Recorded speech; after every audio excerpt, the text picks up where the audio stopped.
There is a universe that has lived quietly inside the imaginations of millions of people for more than 4 decades. A universe built from dusty roads and orange geese, from starfields and ancient wishes, from the hum of power rising in the silence before a storm. Welcome to this calm journey through Dragon Ball facts and trivia. Subscribe if these stories help you rest, and as the night settles softly around you, let us begin with something most people never stop to notice: that Goku's full Saiyan name, Kakarot, was chosen to echo the word carrot, a nod to Toriyama's long habit of naming his Saiyan warriors after root vegetables grown quietly in the earth. There is something peaceful about learning the smaller things, not the battles, not the transformations that shook the sky, but the quieter details hidden inside the story. The names chosen carefully in the middle of the night, the scenes redrawn until something finally felt right, the sounds recorded in a studio where the light came in slanted and warm. These are the kinds of things that stay with you when the noise fades away. Tonight there is no rush. There is only the story as it really was, layered and considered and full of small decisions that most people never knew were made at all. Let the room grow still around you. Let the details drift in slowly, and if sleep finds you before we reach the end, that is perfectly fine. That is exactly what this is for. Akira Toriyama gave Goku his name with a kind of quiet confidence that he rarely discussed in interviews. In Japanese, the name Goku carries meaning rooted in ancient Buddhist and Chinese philosophical tradition. It comes from Sun Wukong, the monkey king of the classic Chinese novel Journey to the West, a character who was wild and powerful but who grew into something wiser over time. Toriyama has admitted that this parallel was deliberate, though he often added that he did not want readers to feel they needed to understand the reference to enjoy the story. The Saiyan name Kakarot follows a pattern Toriyama established for nearly every pure-blooded Saiyan in the series. Saiyans are named after vegetables, and the naming convention is hidden almost like a private joke inside the official English translations. Kakarot echoes carrot. Raditz holds radish. Napa is a variety of cabbage leaf. Bardock contains burdock, a root vegetable found in Japanese cooking.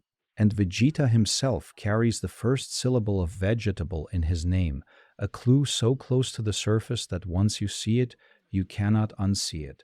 Toriyama had a habit of hiding small systems inside his world building. The vegetable names were one of them. The fruit names given to the Kai hierarchy: golden fruits become Kai supreme gods, while ordinary fruits become the lesser Kais, were another. These quiet internal logics gave the Dragon Ball universe a kind of handmade coherence, as though every corner had been thought through by someone who simply enjoyed building things and had no interest in showing off the effort. Before you drift into sleep, you're welcome to subscribe for more calm Dragon Ball stories. And if you feel like it, tell me where you're listening from tonight. The 7 Dragon Balls did not begin as sacred relics. In Toriyama's earliest sketches and planning notes, the Dragon Balls were less central to the story than they eventually became. What Toriyama originally imagined was a road trip adventure, a young boy with a monkey tail traveling across a strange world, encountering people, creatures, and mysteries along the way. The Dragon Balls became the reason for the journey, the object that gave every encounter a direction, but they were never supposed to feel like destiny. Each Dragon Ball carries a number of stars corresponding to its rank. 1 star through 7 stars, and these markings appear not just on the surface, but embedded deep within the orange orb itself, visible only when light passes through at a certain angle. In the manga, Toriyama drew them with a careful consistency that artists working on the animated series later struggled to maintain across hundreds of episodes. The stars are not decorations. They are identification markers, each one telling the holder exactly which of the 7 has been found. The balls scatter across the earth the moment a wish is made. In the series, this is explained as a safeguard, a natural law of the Dragon Balls themselves, programmed into existence by the being who created them. After a successful wish, the balls turned to stone for exactly 1 year in the original Dragon Ball continuity. and only once that year has passed do they return to their dormant but awakened state. The geography of where they land is never explained precisely, which gave the early story an enormous amount of freedom. They could be anywhere. That meant the adventure could be anywhere too. Shenron, the dragon who answers the calls of the seven Earth Dragon Balls, was designed to feel overwhelming. Toriyama drew him long and serpentine, coiling through clouds, his scale large enough that characters often appeared small and fragile beside him. This was intentional. Shenron was not meant to feel like a servant. He was meant to feel like something ancient and barely tamed, a force that happened to be bound by rules, but who existed on a scale that human beings could not quite comprehend. The Dragon Balls on Namek operated under different rules and were created by a different Namekian Grand Elder Guru, who imbued them with greater power because his own power was greater than that of Kami, the Namekian who had created Earth's set. Namekian Dragon Balls could grant 3 wishes instead of 1, and their dragon, Porunga, was designed to look different from Shenron, stockier, more muscular, more imposing in a way that suggested strength rather than length. Toriyama has said that he enjoyed the visual contrast between the two dragons, each one reflecting something about the civilization that had produced it. Those who have followed Toriyama's career from the beginning often note how little ceremony he brought to his work. He drew from home. He maintained a modest studio. He rarely attended industry events and was known to dislike the social aspects of being a well-known creator. What he loved, by his own account, was the actual drawing, the moment when a character appeared on the page and became, somehow, itself. Dragon Ball began in 1984, published in the pages of Weekly Shonen Jump. Toriyama had already completed the beloved Dr. Slump before beginning Dragon Ball, and the shift between the two series showed a creator deliberately pushing himself into new territory, where Dr. Slump was comedic and grounded. Dragon Ball began in comedy but moved steadily towards something else, something with higher stakes and longer memories, a story that compounded on itself in ways that demanded attention from readers across years. Toriyama has spoken in multiple interviews about his method of working without a long-term plan. He was famously improvising large sections of the story as he went, responding to reader polls, to his editor's notes, and to his own sense of what felt interesting from week to week. Piccolo was not originally intended to become a hero. Vegeta was not originally going to survive his first encounter with Goku. These were decisions made in the middle of the story's unfolding, shaped by instinct more than outline. This approach to storytelling is part of what gives Dragon Ball its particular texture. There are moments of genuine surprise inside the story, turns that feel unexpected not because they were carefully engineered, but because the author himself did not know they were coming until they arrived. Toriyama often cited his interest in gag manga as a reason for this. In comedy, the punchline cannot be planned too far ahead, or it loses its spontaneity. He brought that same loose readiness to Dragon Ball, even as the story grew in scale. His relationship with vehicles is worth noting separately. Toriyama has been open about his love of automobiles, motorcycles, and aircraft of all kinds, and this love saturated the world of Dragon Ball from the very first chapter. Characters ride capsule bikes and hover cars, pillow pilots machines that are designed with loving mechanical detail. Even in the later, more cosmic sections of the story, technology remains present. Spaceships rendered with careful attention, training chambers designed to look like they actually function. The world of Dragon Ball is not merely magical, it is mechanical. It was built by someone who found beauty in the way things are made to move. Masako Nozawa has been the Japanese voice of Goku since the character's first appearance in 1986. She has also voiced Gohan, Goten, Bardock, and Turles, every male member of the San family line, bringing a consistency to those performances that has become one of the most recognizable signatures in all of animation. Nozawa's voice work is often described by Japanese fans as simply being Goku, in the way that certain performances become inseparable from the character they inhabit. In English, Sean Schemmel took on the role of adult Goku beginning with the Funimation dub in the late 1990s. Skemmel has spoken in various interviews about the physical demands of the role, particularly the recording of Goku's transformation sequences, which required sustained screaming at a volume and intensity that damaged his voice over repeated sessions. He has described certain recording days as some of the most physically taxing experiences of his career. The scream for Goku's first Super Saiyan transformation against Frieza took multiple takes and left him genuinely exhausted. Stephanie Nadolny voiced young Goku in the English dub and also provided the voice for young Gohan. Her casting in dual roles mirrored the approach Nozawa had taken in Japanese, and it created a similar kind of continuity, a sense that the vocal lineage of the San family was being maintained by a single performer who understood the relationship between the characters from the inside. The Ocean Group, based in Canada, produced an earlier English dub of Dragon Ball Z that aired in syndication and on certain regional broadcasts before the Funimation dub became the dominant version. Brian Drummond voiced Vegeta in the Ocean dub, and his delivery of certain lines, particularly the phrase "over 9,000, became the version that spread most widely in early internet culture. When the Copy Vegeta arc aired in Dragon Ball Super, the Funimation team brought Drummond back specifically to voice the duplicate, a quiet acknowledgement of what his performance had meant to a generation of viewers. The World Martial Arts Tournament appears in Dragon Ball as one of the earliest recurring structures of the story.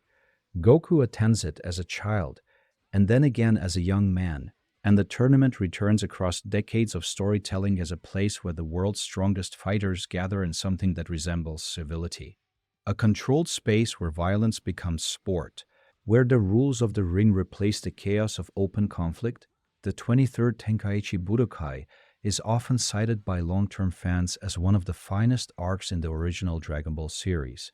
It is where Goku, now grown, faces Piccolo, the reincarnated form of the villain he had defeated 3 years before the story began, in a final match that serves as the culmination of everything the early series had built. The fight is long and technically intricate. It ends with Goku winning by a method that surprised readers at the time. And it closes with a moment of genuine restraint, Goku choosing not to destroy his opponent, leaving Piccolo alive in a decision that would define the entire moral arc of the series to come. The Cell games are a different kind of tournament, one that Cell himself announces and designs, choosing the location, setting the terms, inviting the world's fighters to face him one at a time. The self-designed nature of Cell's tournament reflects something specific about his character. He is a being built from the cells of the greatest fighters who ever lived, and he wants to be seen. He wants an audience. The tournament is not a test of strength for him. It is a performance. The Tournament of Power in Dragon Ball Super scales the tournament concept to its largest possible form. 12 universes sending teams of 10 fighters each into a vast arena suspended outside of time, competing for survival. Any universe whose fighters are eliminated is erased from existence. The stakes removed the comfort from the tournament format entirely. There was nothing sporting about it. Every fighter who stepped into that arena did so knowing that failure meant the end of everything they had ever known or loved.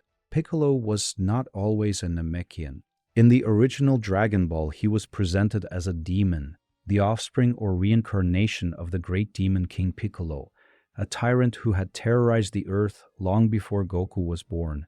His origins as a Namekian were not revealed until the Frieza saga, when the existence of the planet Namek and its people gave context to everything that Piccolo, and by extension, Kami, had always been. The revelation that Kami and Piccolo were originally the same being, a single Namekian who had split himself in two in order to become the guardian of Earth, recontextualized years of storytelling in a single moment. Every time Goku had fought Piccolo, he had been fighting half of the being who had also been watching over him. Every wish made on the Dragon Balls had been answered through a dragon created by the other half of that same being. The Dragon Balls would cease to exist if either Kami or Piccolo died, a rule that had been established early and that now carried an unexpected weight. Namekians, as a species, are shown to be primarily peaceful, Their society is organized around villages led by elders, and their culture places deep value on wisdom, age, and the continuation of knowledge across generations.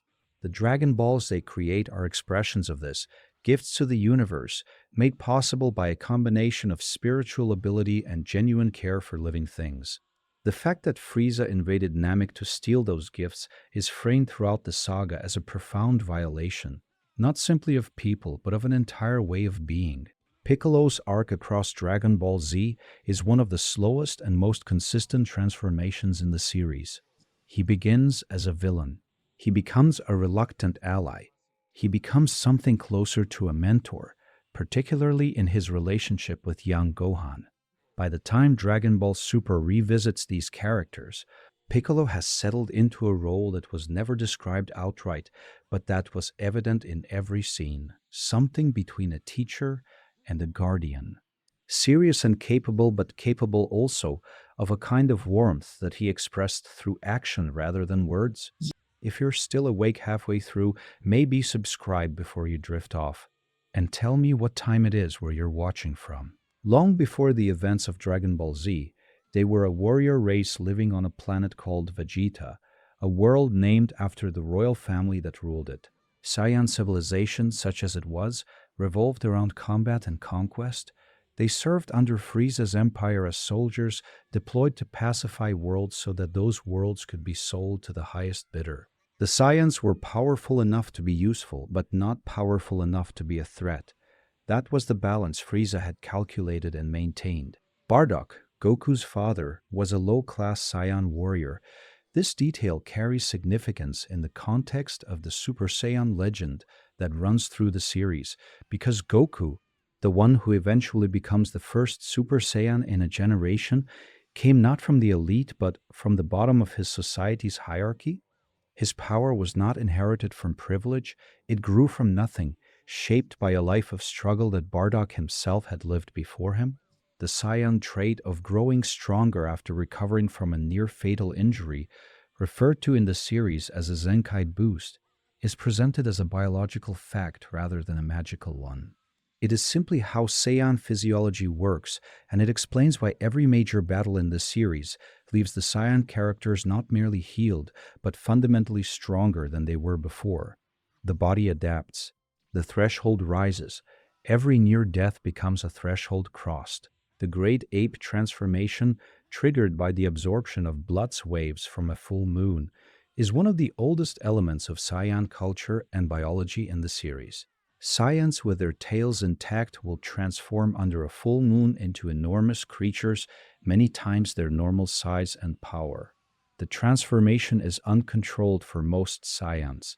It is instinct made large. Toriyama has noted in interviews that the Great Ape was his way of foreshadowing the transformation concept long before the Super Saiyan legend was introduced, a hint at the theme of power that could be unleashed, that existed beneath the surface, waiting for the right conditions to emerge.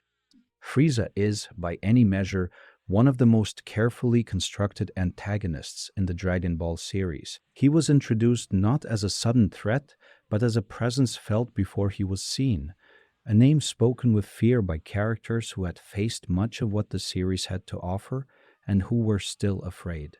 When Frieza finally appeared on screen, Toriyama gave him a visual design that was deliberately cold and aristocratic, a being who had never needed to exert himself, who had always been the most powerful thing in any room he entered. His four transformations, or more precisely, his series of forms through which he suppresses and then releases his true power, were designed to escalate tension across the Namek saga in a way that felt earned rather than manufactured.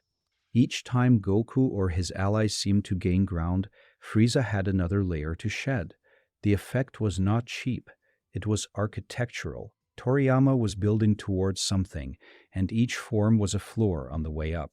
The reveal of Frieza's final form, compact, calm, almost serene in comparison to the monstrous shapes that preceded it, was one of the most discussed visual decisions in the series. Where readers might have expected something larger and more intimidating, Toriyama gave them something smaller and more refined.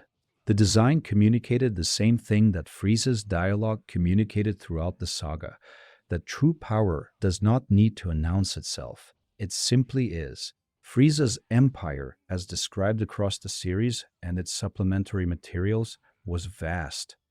He controlled over 70 planets at the height of his reach. He employed soldiers from dozens of species. The Ginyu Force, 5 elite warriors who served directly under him, functioned as both his personal strike team and a kind of symbolic representation of his power. They were known across the galaxy. Their arrival on Namek signaled that Frieza was no longer treating the situation as beneath his attention. The relationship between Frieza and the Saiyan race is one of the oldest grievances in the series. Frieza destroyed planet Vegeta not because the Saiyans had challenged him directly, but because a prophecy suggested they might one day produce someone who could.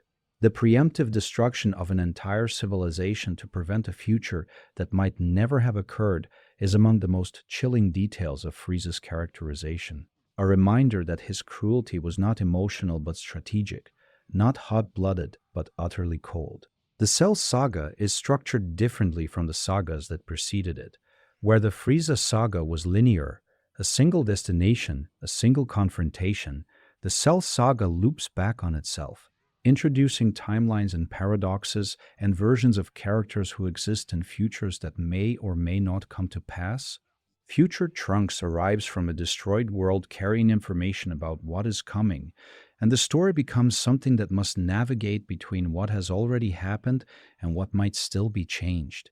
Cell himself is a constructed being, a machine of biology assembled from the cells of the greatest fighters the Red Ribbon Army scientist Dr. Gero had ever catalogued. He contains Goku. He contains Vegeta, Piccolo, Frieza, and King Cold. He is not one character but many, layered together. And his goal, to absorb the androids 17 and 18 in order to achieve his perfect form, is framed as a kind of completion rather than conquest.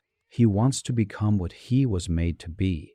That desire, however twisted, is presented with a clarity that makes him comprehensible even as he is monstrous. The hyperbolic time chamber, where Goku and Gohan spend a year in training that lasts only a day in the outside world, is one of the series' most evocative locations. Toriyama described the chamber as a place of infinite emptiness, a gravity-heavy, pressure-rich environment at the edge of the world, accessible only through Kami's lookout. What happens inside it is not shown in real time. The audience receives the results, Gohan emerging as a full-power Super Saiyan, without witnessing the process. The restraint of that choice gives the transformation a quality that is almost mythological. Something happened in there. Something changed. The details are left to imagination. The Cell Games as an event carries a theatrical quality that distinguishes it from other confrontations in the series. Cell builds his own arena. He broadcasts his challenge to the world. He waits. The anticipation he creates is, in a way, the cruelest part of what he does. The world knows what is coming, and it cannot stop it, and so it watches. The inclusion of a television crew at ringside during the early stages of the Cell Games grounds, the cosmic conflict in something almost mundanely human, the sense that history is being witnessed, recorded, and broadcast to people who are sitting in their homes unable to look away. Gohan's arc is the longest and most internally complex character journey in Dragon Ball Z. He begins as a child, frightened, powerful, untrained. And the series follows him across years of growth that are shaped by conflict, loss, and the expectations placed on him by the people who know what he is capable of. He is the son of Goku. He carries the potential to surpass his father. The series raises this possibility early and returns to it throughout, building toward a moment that arrives in the Cell saga and then, quietly, recedes. The moment Gohan becomes a Super Saiyan 2 during the Cell Games is among the most discussed transformations in the series. It is different from every transformation that came before it. Slower, more deliberate, more clearly tied to emotional rupture. It happens in response to Cell's destruction of Android 16, whose final words to Gohan are a quiet plea to let go of his restraint. The transformation is not triumphant in the way that Goku's Super Saiyan moment was triumphant. It is weighted with something heavier. Gohan does not celebrate becoming this, he simply becomes it. What happens after Gohan's decision to prolong the fight, to let Cell suffer rather than ending it, is one of the series' most deliberate moral complications.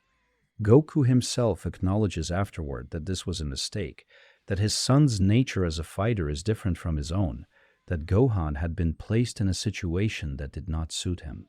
The cost of that difference is paid by Goku himself, who sacrifices his life to remove Cell from the earth when Cell threatens to self destruct.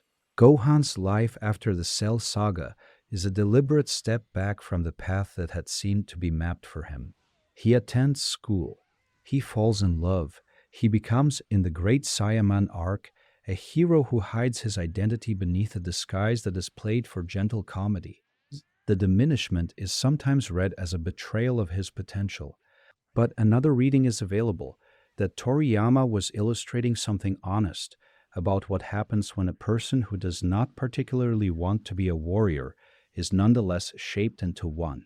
Gohan found a version of peace. It simply looked different from what the audience had expected. Vegeta arrived in Dragon Ball Z as a villain of absolute confidence. He was the prince of all Saiyan of a royal line on a planet that no longer existed. And he carried that identity with him into every interaction, every battle, every moment of stillness between conflicts. He did not doubt himself. He had not learned how. And then Goku defeated him. And everything that followed is the story of a man learning, slowly and painfully, what that defeat meant. His transition from villain to reluctant ally is never smooth or clean. Vegeta does not have a moment of sudden redemption. He does not choose goodness. What happens is more gradual and more convincing, a series of encounters and choices that slowly shift the direction he is moving in without ever asking him to stop being who he is. He remains proud. He remains competitive. He remains in many ways difficult. But the direction of his difficulty changes. He begins to fight, eventually, for something beyond himself. His relationship with Goku is one of the most sustained rivalries in the history of the medium. It spans decades of story and dozens of encounters, and what makes it endure is that it is not simply about power. Vegeta wants to surpass Goku, not because Goku is the most powerful being in existence. Many characters surpass them both. But because Goku represents something Vegeta cannot quite explain and cannot stop thinking about, there is a quality in Goku that Vegeta recognizes as real and cannot dismiss, and the recognition irritates him in ways that go much deeper than competition. His relationship with Bulma is handled with a subtlety that the series does not always bring to its romantic subplots. They are not shown falling in love. They simply become a family, and the fact of that family is presented quietly, allowed to exist without extensive explanation. Vegeta's attachment to Trunks, which manifests most clearly in his decision to allow himself to be absorbed by Buu rather than let Trunks be harmed, is one of the most revealing moments of his character development in the entire series. He does something he would never have done at the beginning of his story. He does it without hesitation. And he does it in a way that carries the weight of everything that came before. The Buu saga is the most tonally varied section of Dragon Ball Z. It begins in comedy, a world at peace, a martial arts tournament. Characters meeting in a cheerful setting years after the traumas of the Cell saga, and then darkens incrementally, moving through layers of threat until it reaches something genuinely strange and, at moments, quietly moving. Majin Buu himself is one of the most unusual villains in the series, a creature who is innocent in one form and devastating in another, whose evil is not malice but something closer to an absence of any restraint whatsoever. The arc introduces the concept of fusion more deeply than any previous section of the series. The fusion dance, a synchronized movement sequence that merges two fighters of similar power level into a single combined being, is treated with genuine comedic weight in its earliest appearances. As Goku attempts to teach it to Goten and Trunks with varying degrees of success, but the concept beneath the comedy is handled carefully. Fusion requires two people to move as one, to synchronize completely to become temporarily indistinguishable from each other. There is something philosophical interesting in that requirement, though the series wears it lightly. The Potara earrings, which allow an alternative form of fusion that does not require the dance, are introduced as a Kaioshin artifact, sacred objects with a power that the Supreme Kai himself can authorize. The fusion they produce, Vegito, the combined form of Goku and Vegeta, is presented as the most powerful being on Earth at the time of his creation. He is also briefly one of the most entertaining characters in the saga, carrying a sharpness of personality that reflects the best of both of his components and none of their limitations. Gohan's latent potential, unlocked by the old Kai in a ceremony that takes more than 20 hours of meditation, represents an interesting structural choice in the Buu saga. Rather than a transformation, a visual change, a power-up with an iconic form, Gohan's enhancement in this saga is invisible. He does not look different. He simply becomes more of what he already is.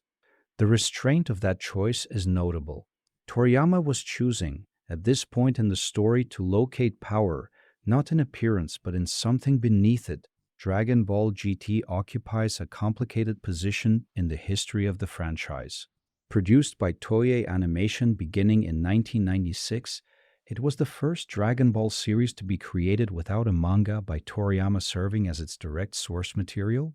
Toriyama contributed character designs and consulted on certain elements of the story, but the narrative itself was developed by the Toei team.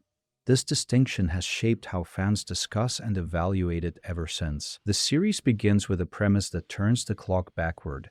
Goku is wished back into a child by the Black Star Dragon Balls, and the story becomes, in some ways, a return to the tone of the earliest Dragon Ball chapters. There is a sense of rediscovery in the early GT arcs, a lightness that the later sections of Z had mostly set aside. Goku the child is curious and energetic in ways that adult Goku sometimes obscured beneath his calm, battle-focused exterior. The Super Saiyan 4 transformation introduced in GT is distinct from every Super Saiyan form that preceded it in both design and origin. Where previous Super Saiyan forms were luminous, golden, blue, white, Super Saiyan 4 is covered in red fur, a visual nod to the great ape form that lies beneath the Super Saiyan lineage. It is accessed not through a straightforward power-up, but through a transformation sequence that involves the Uzaru, the great ape state, and a further evolution beyond it. The design has remained one of the most discussed elements of GT's legacy. The Shadow Dragons, antagonists introduced in GT's final arc, are born from the negative energy accumulated inside the Dragon Balls across decades of wishes. This concept is one of GT's most genuinely creative contributions to the mythology. The idea that every wish has a cost that is stored rather than dispersed, that the convenience of wish granting produces a debt that eventually becomes animate and hostile.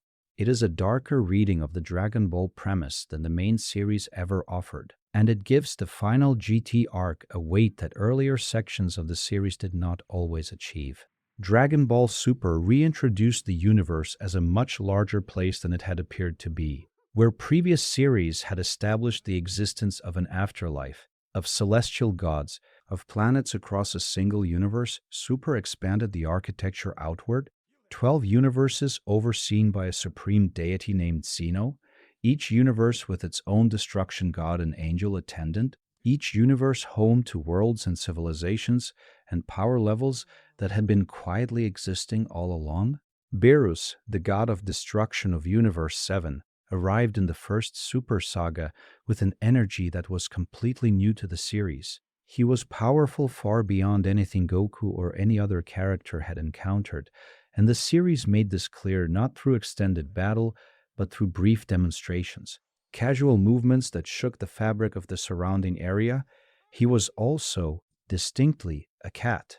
His design, sleek, long-eared, visually reminiscent of an Egyptian deity, gave him an elegance that complemented his power in a way that few Dragon Ball villains had previously achieved. The concept of Super Saiyan God, a transformation achieved not through raw power or emotional rupture, but through the shared ritual energy of righteous Saiyans, represented a significant shift in how the series thought about transformation.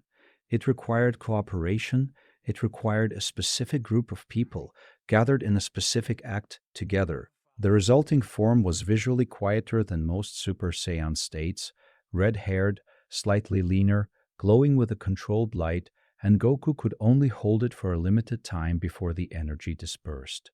The Tournament of Power, which occupies the final major arc of the Dragon Ball Super anime, compressed all of the franchise's tournament tradition into its most extreme possible form. 80 fighters from 8 universes competed in a battle royal with no rounds, no brackets, and no respite, fighting simultaneously until only one universe remained. The choice to structure the arc this way meant that dozens of characters needed to be developed and introduced in a relatively short period of time, and the series handled this with varying degrees of success, giving some characters extensive development and others barely enough screen time to register before their elimination. Shunsuke Kikuchi composed the music for the original Dragon Ball and Dragon Ball Z anime, producing a score that was melodic, varied, and deeply embedded in the memories of an entire generation of viewers. His themes were not grand orchestral statements, but something more intimate, synthesizer-driven compositions that carried emotional content directly, without elaborate arrangement. The theme associated with the Ginyu Force, for example, is comedic in a way that perfectly matches the characters. The music for Frieza's transformations is cold and angular. These were not accidents. Kikuchi understood the story and wrote for it specifically.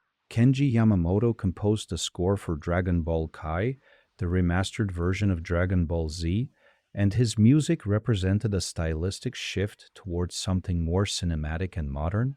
His tracks have been celebrated by fans for their orchestral ambition and for the way they heighten certain scenes in ways that Kikuchi's original compositions had not. However, Yamamoto's music was withdrawn from Kai after allegations that portions of his score contained elements lifted from other composers' works. The Kikuchi score was reinstated, and Yamamoto's version exists now in a complicated archival space. Norihito Sumitomo composed the music for Dragon Ball Super, bringing yet another distinct voice to the franchise. His work on Super incorporated elements of jazz and big band arrangements alongside more traditional orchestral textures, and the variety of his score reflected the variety of the series itself, moving between comedy, cosmic scale, and intimate character moments with a flexibility that required real range. The opening theme of the original Dragon Ball Z anime, Chala Head Chala, performed by Hironobu Kageyama, has become one of the most recognized pieces of music in the entire history of anime. It was used across the first 199 episodes of Z before being replaced briefly by another theme, only to return for the final stretch of the series. Its energy is distinctive, optimistic, a little breathless, built around a melody that lodges itself immediately and remains. Kageyama has performed it at concerts around the world and recorded multiple versions across different decades. It has, in every meaningful sense, outlasted the moment of its creation. Bulma Brief is introduced in the very first chapter of Dragon Ball as a teenager, with a device that can detect Dragon Balls from a distance. She is also the heir to the Capsule Corporation. Her father, Dr. Brief, is the scientist responsible for the Hoi Poi capsules that compress physical objects to portable size and have been quietly revolutionizing the world of Dragon Ball since before the story began. Almost every piece of technology in the series traces its way back to Capsule Corp in some fashion. The Capsule Corporation headquarters, located in West City, is depicted throughout the series as a compound that includes laboratories, living spaces, a garden where Dr. Brief keeps exotic animals, and enough room for experimental equipment of all sizes. It is the place where the gravity training chamber that Vegeta uses is built.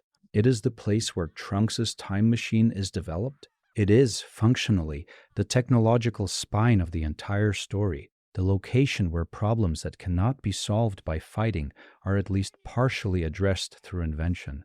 Bulma herself is frequently cited by Toriyama as one of his favorite characters in the series. He has spoken about how she allowed him to write a different kind of protagonist, someone whose contributions came from intelligence and resourcefulness rather than physical power. In a series defined by martial arts and energy levels, Balma operates on a different plane entirely, and the series is careful, for the most part, to show that her contributions matter as much as those of the fighters who surround her. Her relationship with Vegeta grew across years of shared proximity and mutual exasperation. And what is most notable about how the series handled it is what the series chose not to show. There is no love story with a beginning and middle and romantic climax. There is simply a point at which they are together, and then Trunks exists, and the fact of their partnership is established without ceremony. This restraint suits both characters.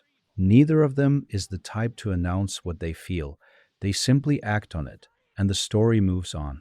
One of the most detailed and internally consistent elements of the Dragon Ball mythology is the set of limitations placed on the wishes that can be granted by any given dragon. Every set of Dragon Balls has a ceiling, determined by the power of the being who created them, and every wish must remain within that ceiling. Shenron, created by Kami, cannot grant wishes that exceed Kami's own power. Porunga, created by Grand Elder Guru of Namek, can grant 3 wishes, each within Guru's considerably greater capacity. These limitations create natural narrative stakes throughout the series. The Dragon Balls cannot simply solve every problem. They cannot restore life to someone who has died of natural causes, that is established early and maintained throughout. They cannot kill someone whose power exceeds the creator's level. They cannot grant a wish that the dragon himself is not capable of fulfilling.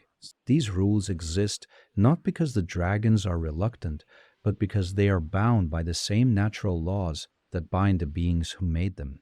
The Super Dragon Balls, the largest set scattered across 2 universes, each one the size of a planet, can grant any wish without limitation. Their existence was introduced in Dragon Ball Super as a prize for the tournament between Universe 6 and Universe 7, and their introduction raised the question that naturally follows. If there is a set of Dragon Balls that can grant anything, what would you ask for?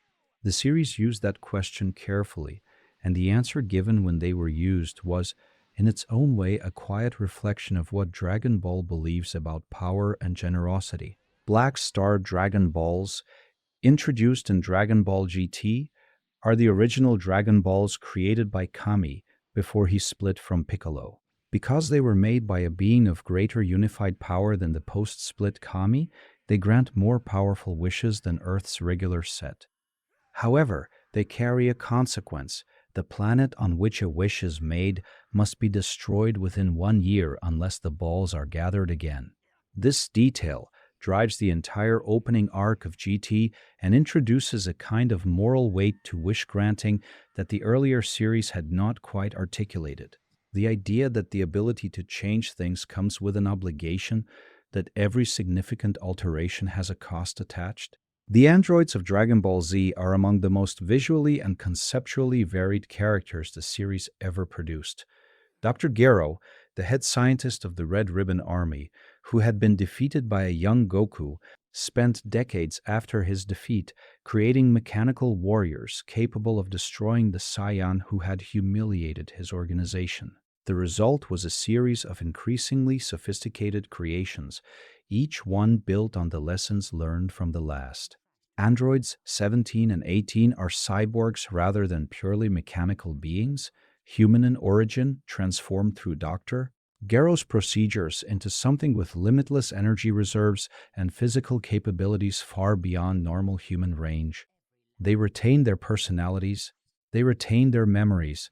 18's eventual integration into the main cast, she marries Krillin, raises a daughter, appears in the Tournament of Power as a fighter in her own right, is handled with a matter-of-factness that is characteristic of how Dragon Ball treats characters it has decided to keep around. She is simply there as she has always been, and her presence accumulates meaning over time. Android 16 is the most unusual of the 3 featured androids. He was modeled after Dr.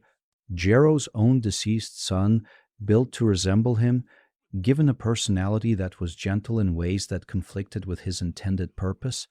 He refuses to fight Goku until the Cell Games, having been programmed with a deep reluctance to harm Goku specifically. His destruction at the hands of Cell and his final words to Gohan, encouraging him to fight, to protect what he loves, to stop holding himself back, is one of the most affecting moments in the entire saga. He is a machine who learned briefly to care, and his ending is presented without melodrama, which makes it hit harder than it otherwise might. Krillin is Goku's oldest friend and his most consistent one. They met as children at the Kame House, training under Master Roshi, and they have remained connected across every major event of Dragon Ball's story. Competitors who became partners, who became something that the series never quite named, but that was always evident. Krillin is frequently noted as the most powerful human fighter on Earth, a designation he holds not through any special transformation or latent power, but through decades of continuous training and a natural ability level that is simply higher than most humans possess. His death at the hands of Frieza's soldier Tambourine, and then again, more definitively, his death at Frieza's hands on Namek, functions as the emotional catalyst for Goku's Super Saiyan transformation. In this way, Krillin's suffering is directly tied to one of the most significant power escalations in the entire series. This is not a comfortable role for a character to occupy, and the series has at various points acknowledged it, allowing Krillin agency, development, a family, a career, a life that exists outside of his relationship to Goku's story.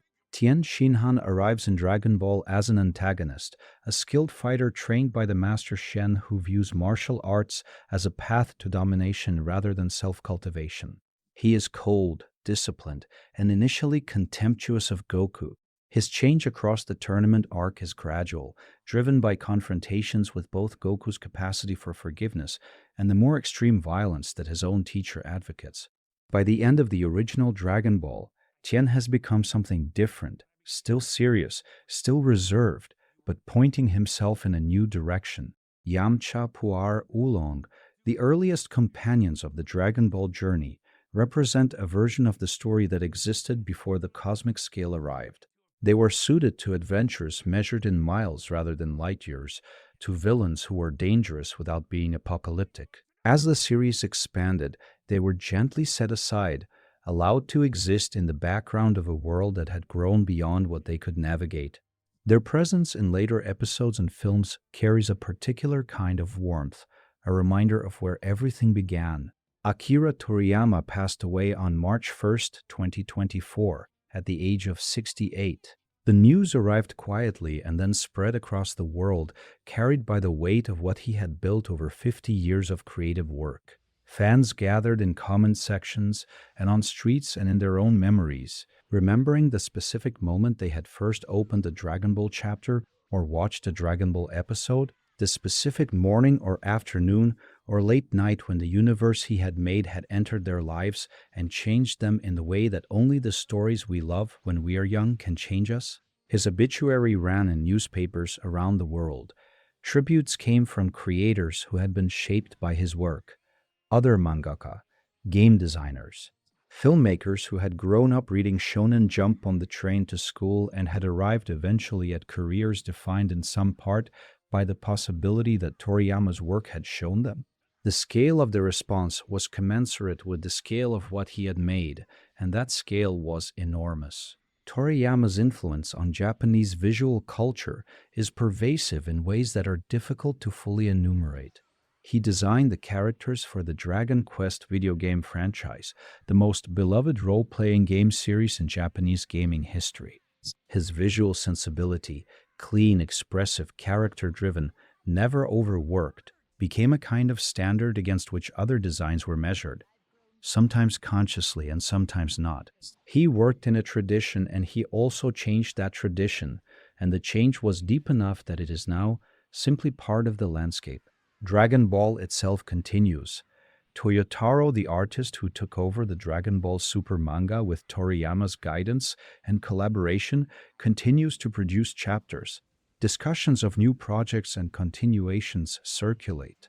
The characters that Toriyama created, Goku and Vegeta and Piccolo and Bulma and Gohan and all the rest, are still moving through the world, still fighting and growing and occasionally resting. That is something. That, perhaps, is everything.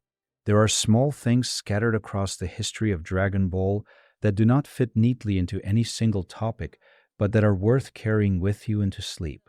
Toriyama originally planned for Dragon Ball to end with the Piccolo Jr. saga, the 23rd Tenkaichi Budokai, the fight between Goku and the reincarnated Piccolo.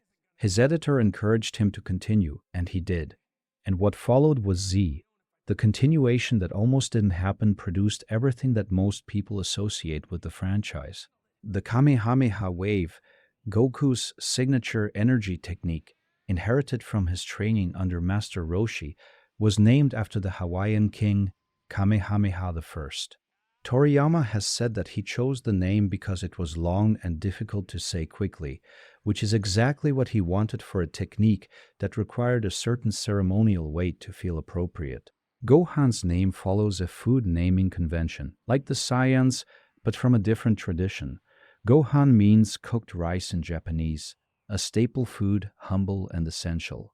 Toriyama named him after Grandpa Gohan, who had raised Goku on Earth and who represented the human warmth that grounded Goku's alien origins in something familiar. The name passed from a grandfather to a grandson, skipping the generation between. The planet Namekian takes one Namekian year to orbit its sun, which is shorter than an Earth year. 3 suns light the Namekian sky, which means that true night, the kind that allows complete darkness, is rare on Namek. This detail, given in supplementary materials, gives the planet a slightly alien quality even in its peaceful moments. The Namekians never really had a dark night.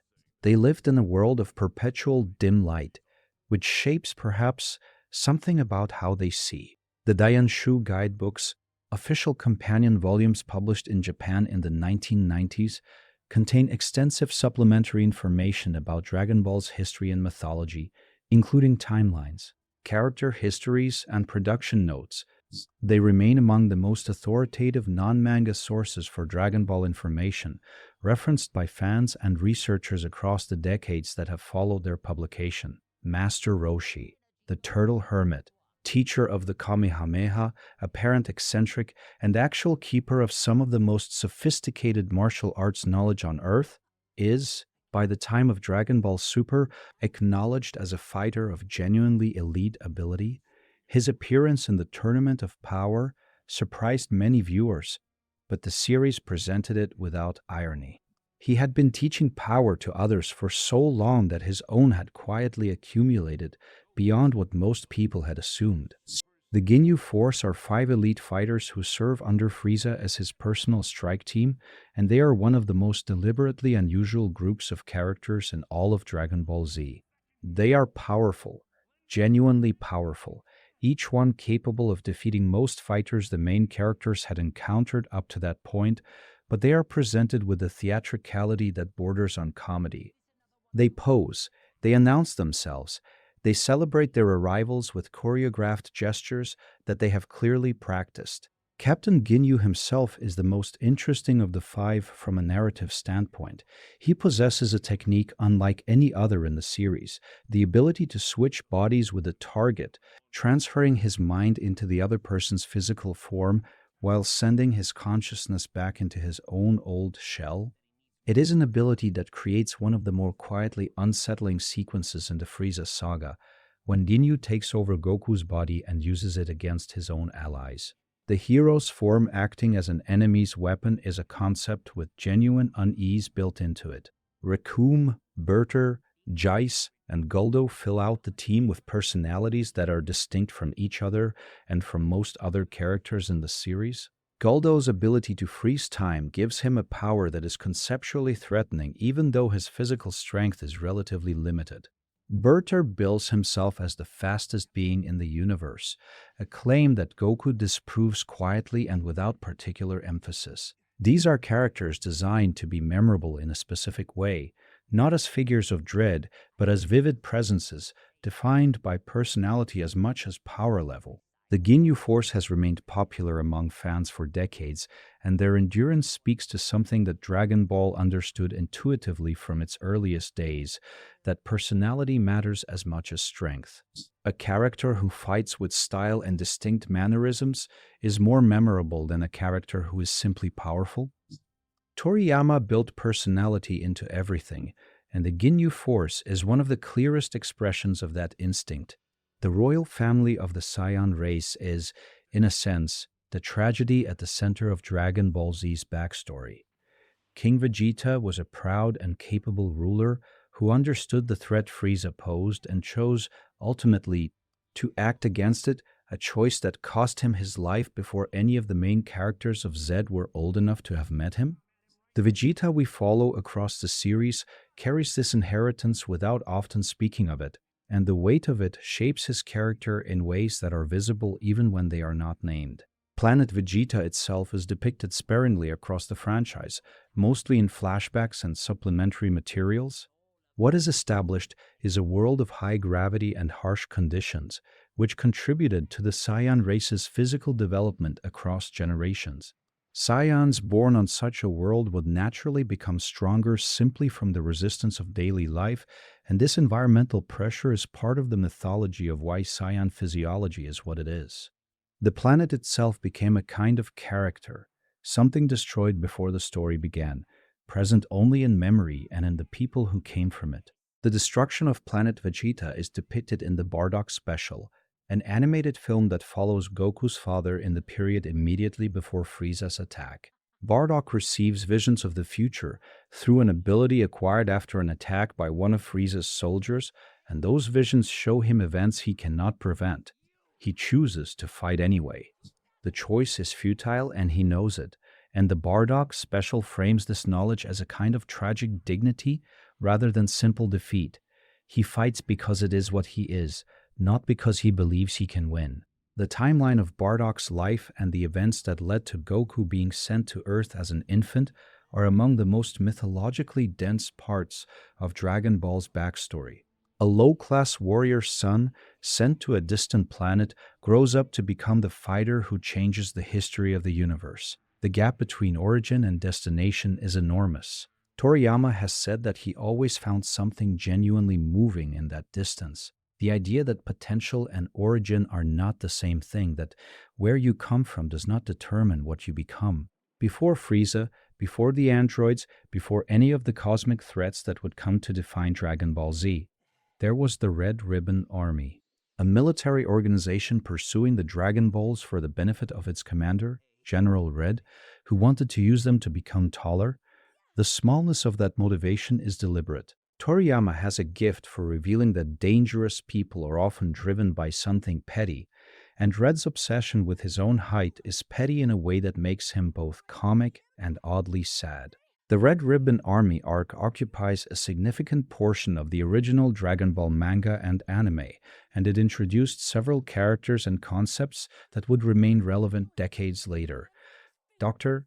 Gero, the Army's chief scientist, does not appear in the arc directly. His presence is felt through the creations he has already made and through the intelligence infrastructure he maintains. His obsession with defeating Goku, which would eventually produce the androids of Dragon Ball Z, began here, during the period when Goku was still a child dismantling his organization one fortress at a time. The arc is notable for its episodic structure. Each section of the army controls a different territory, and Goku's journey through them has the quality of a quest through distinct regions with distinct challenges.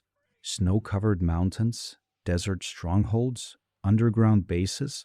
The variety gives the arc an adventurous texture that is somewhat different from the tournament-focused sections that surround it, and it established Dragon Ball's capacity for the kind of extended adventure narrative that would sustain it across years of publication. Commander Red's death at the hands of his own subordinate, Staff Officer Black, is one of the first genuinely dramatic moments in the series.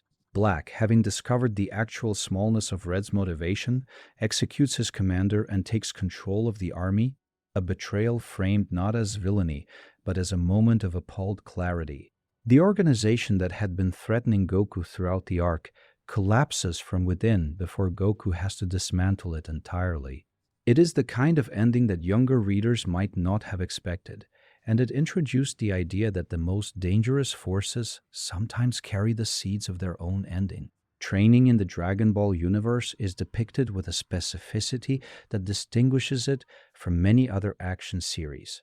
It is not simply shown as abstract effort, characters lifting weights or throwing punches while a time lapse passes. It is described and visualized with enough detail that the viewer builds a sense of what these methods cost and what they produce. The weighted training regime that Master Roshi puts Goku and Krillin through during their initial training involves absurdly heavy garments worn during ordinary activity, farming, delivering milk, construction work. The idea is that if you can do ordinary things under extraordinary weight, the removal of that weight will make you extraordinary in ordinary circumstances. This logic underlies most Dragon Ball training sequences, and it grounds even the more fantastical versions of the concept in something recognizable. The Room of Spirit and Time, the hyperbolic time chamber, operates on a different principle. Rather than making ordinary activity harder, it creates a space where extraordinary activity can be practiced without consequences in the outside world. One day outside equals 1 year inside. The cost of training in the chamber is psychological as much as physical. Vegeta, who enters it alone after Goku and Gohan, eventually breaks the chamber's inner walls through the intensity of his effort and is forced to find an alternative path.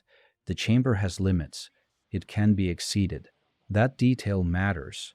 King Kai's planet, located at the end of Snake Way in the other world, is notable for its extreme gravity, 10 times that of Earth. Training there produces significant enhancement over time, but the planet is small and the options are limited.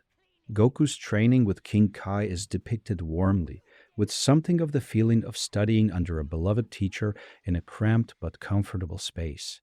The limitations of the environment seem almost beside the point. What matters is the quality of attention given. Gravity chambers, later built by Capsule Corporation for Vegeta's use, allow extreme gravity training in a controlled environment. Vegeta trains at 300 times normal gravity and beyond, pushing the machine to its limits repeatedly and occasionally destroying it. The gravity chamber becomes, in a way, his version of Goku's weighted training, a self-imposed physical constraint that he uses to catch up to a rival who always seems to be one step ahead. The effort is real, the gap narrows, and then it expands again because that is how the series works. Dragon Ball's relationship with video games is one of the longest and most productive in the history of anime-licensed gaming.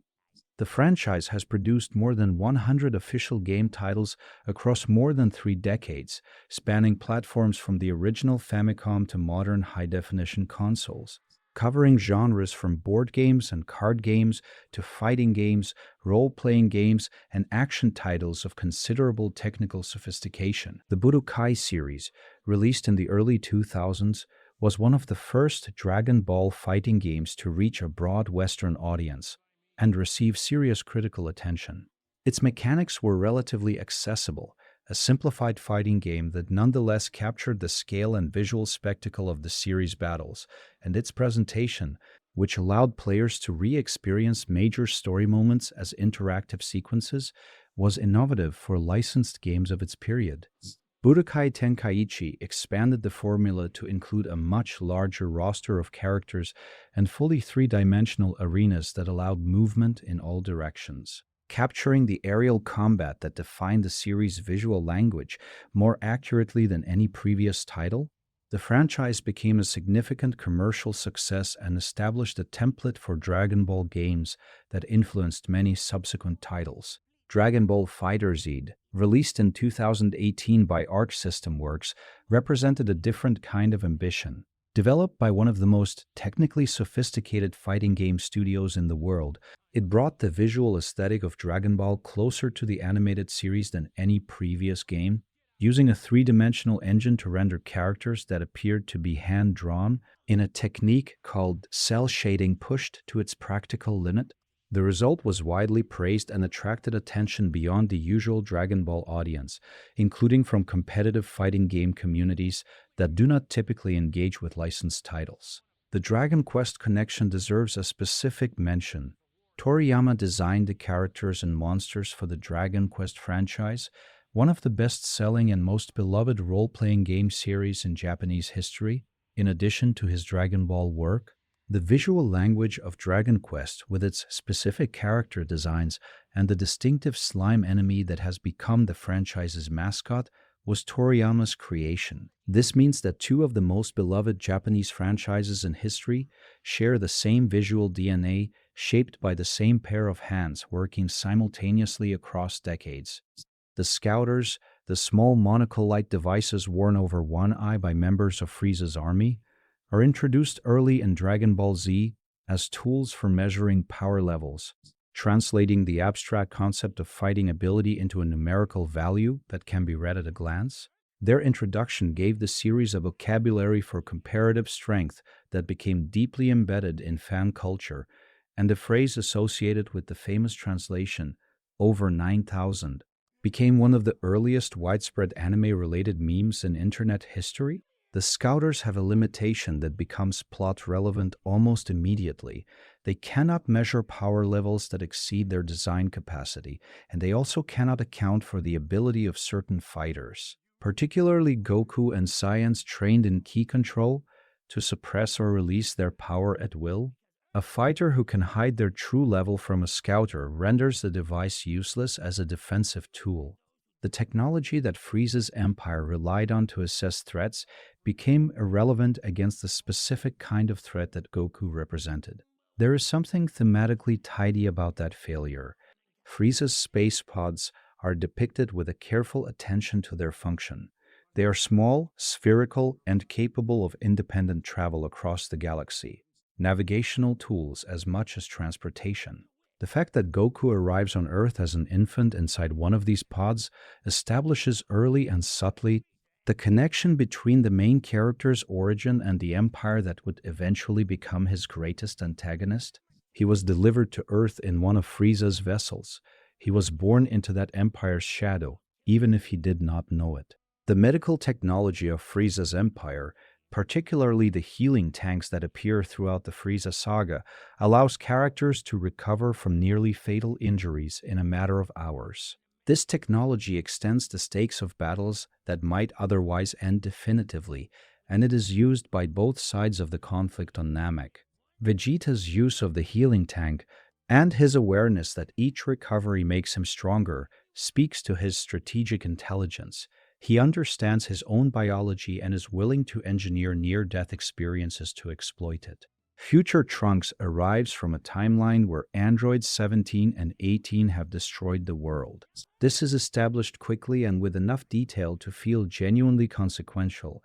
Not a generic apocalypse, but a specific one, with specific losses. In his timeline, Gohan has died. Every major fighter except Trunks himself has been killed. The world he comes from is one that lost, and he carries that knowledge with him. His design is deliberate in every detail. The sword he carries is the visual opposite of what Dragon Ball fighters typically carry. It is a weapon with range, with edge, with the promise of precision rather than power. His hair is lavender, a color associated with neither the gold of the Super Saiyan state nor the black of baseline Saiyan hair, something in between, suggesting a person who exists between states, neither fully at peace nor fully at war. These details were Toriyama's, and they are elegant. His relationship with his timeline's version of Gohan is one of the quietest and most moving teacher-student relationships in the series. Future Gohan, missing an arm from a previous battle, continued training Trunks until the moment of his death. The specific nature of their bond, the last defender of a lost world passing what he knew to the person who would carry it forward, is never described at length in the animated series, but is present in every scene they share. The arrival of Trunks in the Cell Saga's main timeline creates a stable time loop in some respects and a branching timeline in others. The Dragon Ball approach to time travel, as explained by Bulma and others across the series, holds that traveling into the past creates a new timeline rather than altering the original. Future Trunks cannot save his own world by warning the main timeline characters. He can only create a divergent history where things go differently. This is a quietly melancholy detail. Everything he does for the main timeline happens in a world that is not his own. His return in Dragon Ball Super, arriving in a timeline where Goku Black, a corrupted version of a god inhabiting a Goku like body, has created a new apocalypse, returns to these themes. Trunks keeps arriving from destroyed futures, he keeps finding new worlds to help save, and he keeps being unable to go home to one that is whole. The series does not dwell on this at length, but it is there, in the background of every scene he appears in, shaping the specific weight that his presence carries. Kami's Lookout, a floating platform suspended high above the clouds, accessible only by flying or by the specific elevator built into the tower below, is one of the most iconic locations in Dragon Ball's geography.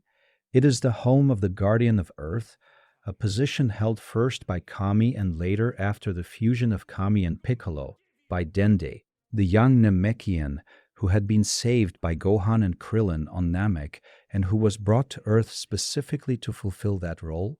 Mr. Popo, the attendant who has served the lookout across multiple Guardians, is one of the oldest continuous presences in the Dragon Ball world. He was there before Kami took the role. He serves without particular ambition, without strong attachment to any of the conflicts below, with a patience that seems appropriate for someone whose time scale is measured in centuries. His competence is demonstrated quietly and consistently across the series. He can fight, he can teach, he maintains the lookout and its inhabitants with a calm authority that requires no validation. The nature of the Dragon Ball's connection to the Guardian of Earth and the consequence that the balls would cease to function if the Guardian died created a particular strategic vulnerability that was exploited by various villains across the series. It was this vulnerability that forced the merging of Kami and Piccolo during the Cell Saga. Without Kami, there would be no Earth Dragon Balls, and without those, there would be no way to undo the deaths caused by Cell and the androids. The fusion was not undertaken out of desire but out of strategic necessity, and the resulting Piccolo emerged as something genuinely greater than either component alone.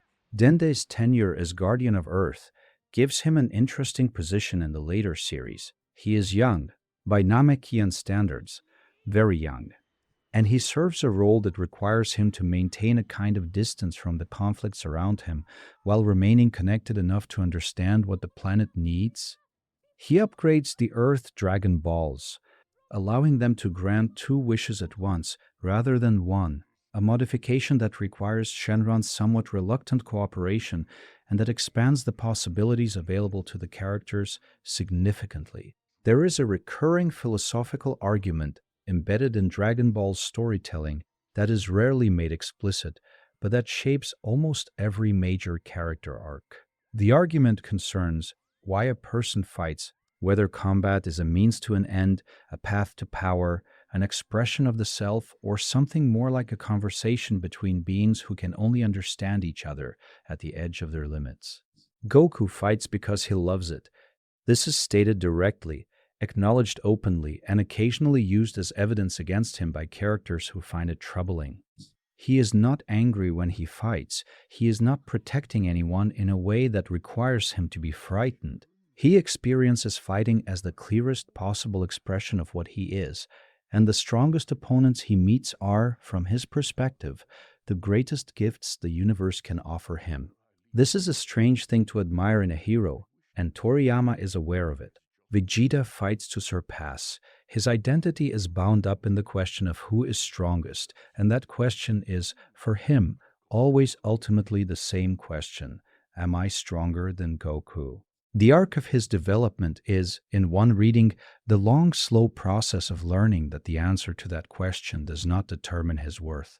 He does not arrive at this conclusion cleanly or completely, but he moves toward it, across years of story, in the specific way that people with strong identities move toward truths that complicate them. Piccolo fights as protection. It is not his original motivation. He began as an instrument of revenge, but it becomes his most consistent one. He protects Gohan. He protects the Earth. He is willing to die in service of that protection and has come very close to doing so on multiple occasions. His fighting is the most morally uncomplicated in the series, which is interesting given that he began as a villain. He found something worth protecting and organized his life around protecting it. The villains fight almost universally to demonstrate power over others. Frieza fights to confirm what he believes he already knows, that he is superior, that strength is its own justification, that the universe exists to accommodate his preferences. Cell fights to achieve perfection, which is its own kind of narrowness. Boo fights in his childlike forms from something closer to mood, from boredom, from hunger, from the simple fact that he can. The contrast between these motivations and those of the heroes is where Dragon Ball's moral argument lives. There are pieces of Dragon Ball music that have lived in the bodies of people who heard them decades ago, not as memories exactly, more as physical facts, patterns that settled into the nervous system during formative years and never quite left. This is not unique to Dragon Ball, but it is particularly pronounced in this franchise, perhaps because the music arrived alongside images and stories at ages when impressions go deepest. Chala Head Chala is one of them. Hironobu Kageyama's voice has a quality that is immediately distinct, a kind of energized warmth, a reaching quality, as though the song is always about to exceed the moment it is celebrating. The melody moves quickly and catches itself, repeats and varies, builds to a release that feels genuinely earned rather than mechanically delivered. It was written to open a television program and became something larger than that. An anthem, though the word is too grand for what it actually is. It is simply a song that people love because they cannot stop. We Got a Power, which replaced Cha La as the opening theme for the final section of Z, has a different energy, slightly more grounded, slightly more reflective. The product of a franchise that had aged alongside its audience. Kageyama returned for it, and his voice carried the years of the series in it, a subtle shift that listeners who had followed from the beginning could feel even if they could not explain what they were feeling. The eye-catch music, the brief notes that play during the commercial break transitions in the Japanese broadcast, is one of the most discussed pieces of incidental music in the series. It is 15 seconds, approximately. It plays thousands of times across the broadcast run. By the end of Dragon Ball Z, it has become a Pavlovian signal, a sound that means we are pausing, we will return, and it carries an emotional weight far beyond its length or ambition. This is what music and serial storytelling can do. It accumulates meaning through repetition until it becomes inseparable from the experience of the thing itself. Norihito Sumitomo's Dragon Ball Super score brought a sophistication that surprised some fans who had expected something more straightforwardly action-oriented.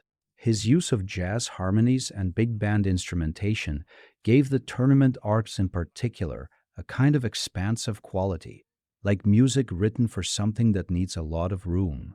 Because the story has outgrown ordinary scales and needs something that can breathe at the same altitude. There is a conversation that Dragon Ball fans have been having about GT for nearly 30 years, and it is one of those conversations that never quite resolves because the thing being discussed means different things to different people. For many viewers who encountered GT as children in the late 1990s, it is simply part of Dragon Ball, continuous with everything that came before, emotionally integrated, remembered fondly regardless of its quality. For fans who came later or who encountered it critically, it is a more complicated object. The Super Saiyan 4 design is the element of GT that has maintained the most consistent appreciation across both camps. Whatever one thinks of the narrative context in which it appears, the design itself is striking. The red fur, the black outlined eyes, the visual suggestion that this transformation is connected to something ancient in Saiyan history rather than simply being a further refinement of the golden glow sequence. It looks like something, it communicates something about the character even without context. The Shadow Dragon arc, which occupies the final section of GT, contains some of the most thoughtful writing in the series run.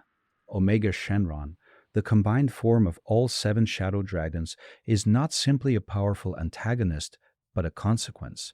He is what happens when the Dragon Balls are used too freely, too often, without adequate understanding of the costs involved. His existence is an indictment of the very mechanism that the franchise is named after.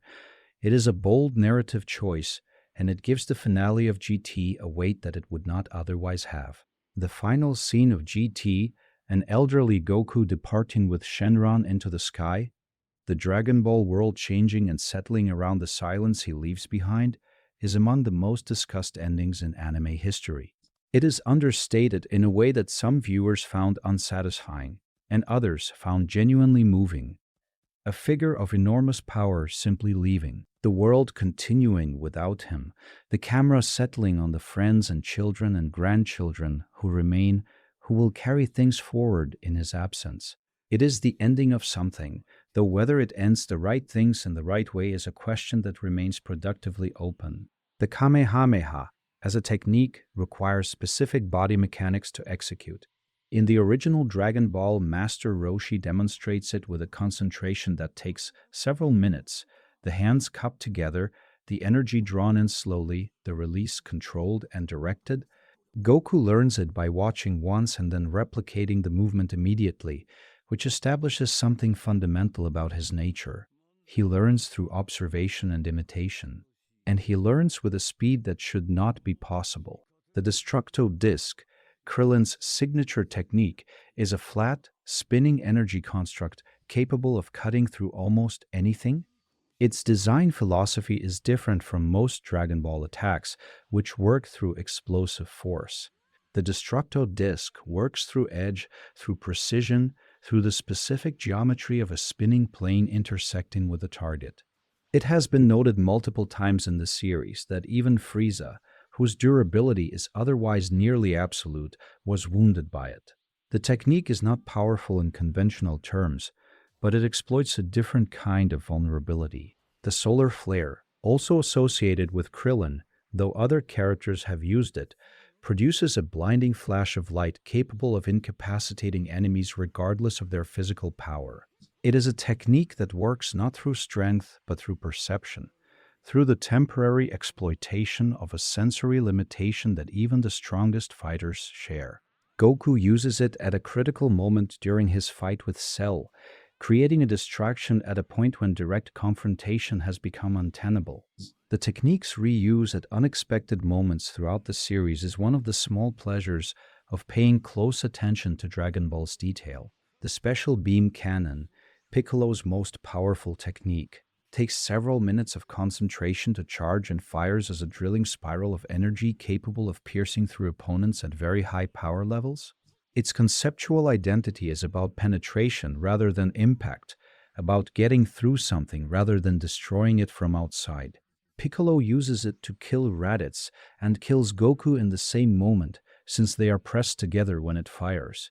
The technique's cost and concentration time makes it a calculated risk in most combat situations, and its most memorable uses are ones where that calculation is made and then paid. Not everything in Dragon Ball happens in arenas and on alien planets. There are quiet corners of the world that appear in less dramatic moments, places that give the story its texture of habitation, its sense that there are people living ordinary lives in the same world where extraordinary things are happening. Kame House, the small island home of Master Roshi, is one of these. It is very small, a single structure on a very small island in the middle of the ocean, reachable only by boat or by flight. Roshi has lived there for decades, training students occasionally, maintaining his library, watching television. In the quieter moments between major sagas, characters return to Kame House and sit with each other catching up on what has passed. These scenes are brief and not plot significant, but they give the series a sense of continuity, a reminder that the relationships between these people persist between crises.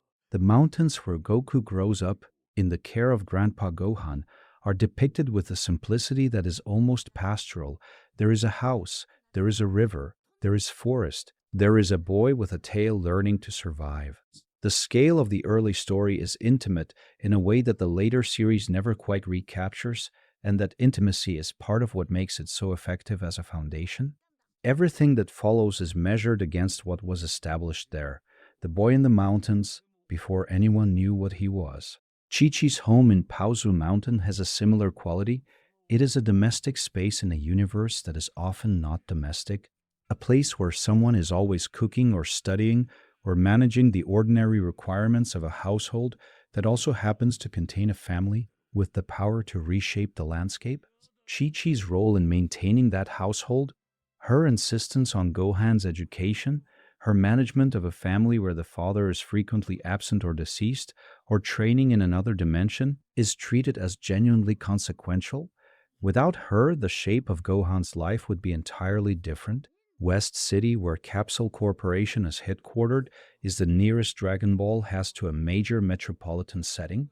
It is a city of sufficient scale to have traffic and architecture and crowds, and the contrast between it and the rural or cosmic settings that surround it gives the series a useful range. When characters return to West City, they return to something like normalcy. Even if normalcy is not quite the right word for a city built around a technology company whose products involve compressing houses into pill-sized capsules. Death in Dragon Ball is handled differently from how it is handled in most stories. Characters die frequently and are frequently revived, and the series treats this not as a cheapening of death, but as a specific fact of its universe. A world where the Dragon Balls exist can be a world where death is conditional. This creates a kind of moral complexity that the series navigates with varying degrees of success. The rules around revival are specific and consistently enforced. Shenron cannot revive someone who has died more than once using Earth's Dragon Balls. Purunga has fewer restrictions but still cannot revive a person who does not want to return. These limitations create genuine stakes even within a universe where death has a door. When a character dies and cannot be revived, or chooses not to be, it means something.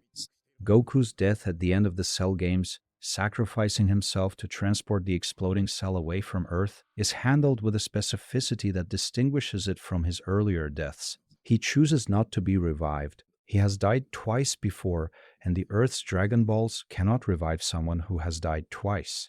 He could pursue Purunga's assistance, but he makes a different choice. He decides that the Earth is safer without him as a target.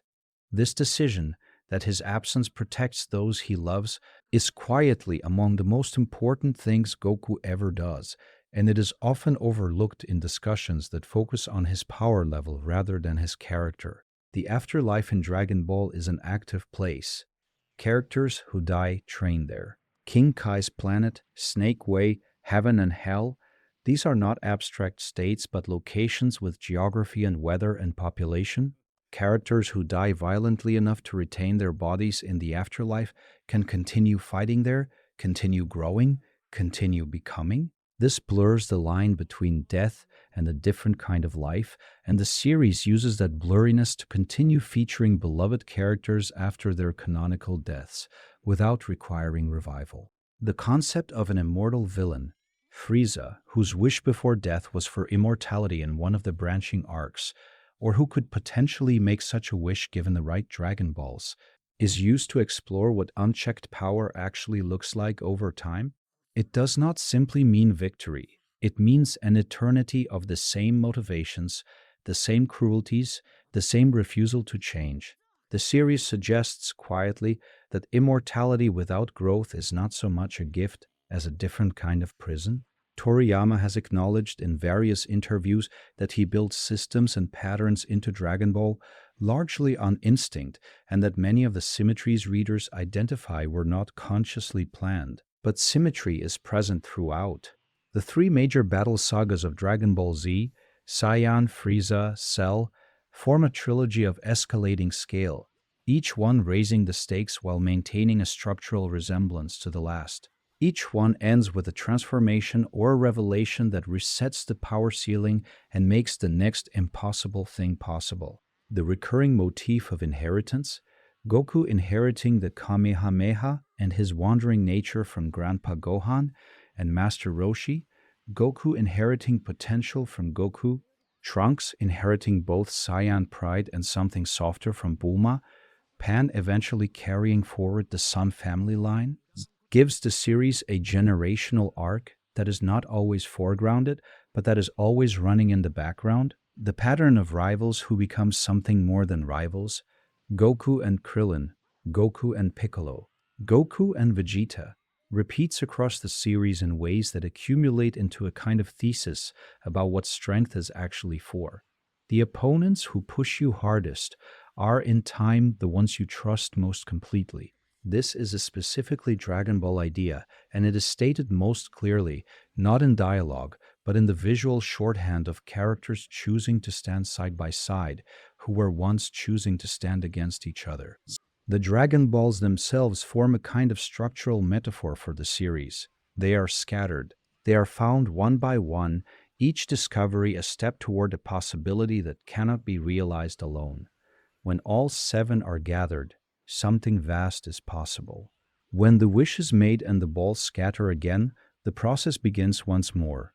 Dragon Ball is, at its deepest structural level, a story about gathering, about the effort of bringing together what has been dispersed over and over, because the act of gathering is what gives the journey its meaning.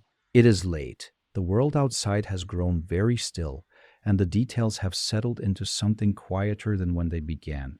Not forgotten exactly, but softened, the way things soften in the hours before sleep arrives. The Dragon Balls have been gathered tonight.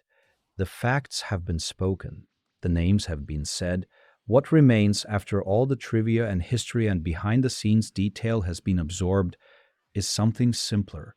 A boy in mountains learning to live, a prince in exile learning to love, a child with too much power learning what to do with it, a world that keeps being threatened and keeps being saved, not by invincible beings, but by people who were willing to try. These are the things that Dragon Ball actually is. Not the power levels, not the transformations, not the villains or the wish mechanics or the training techniques. Those are the scaffolding.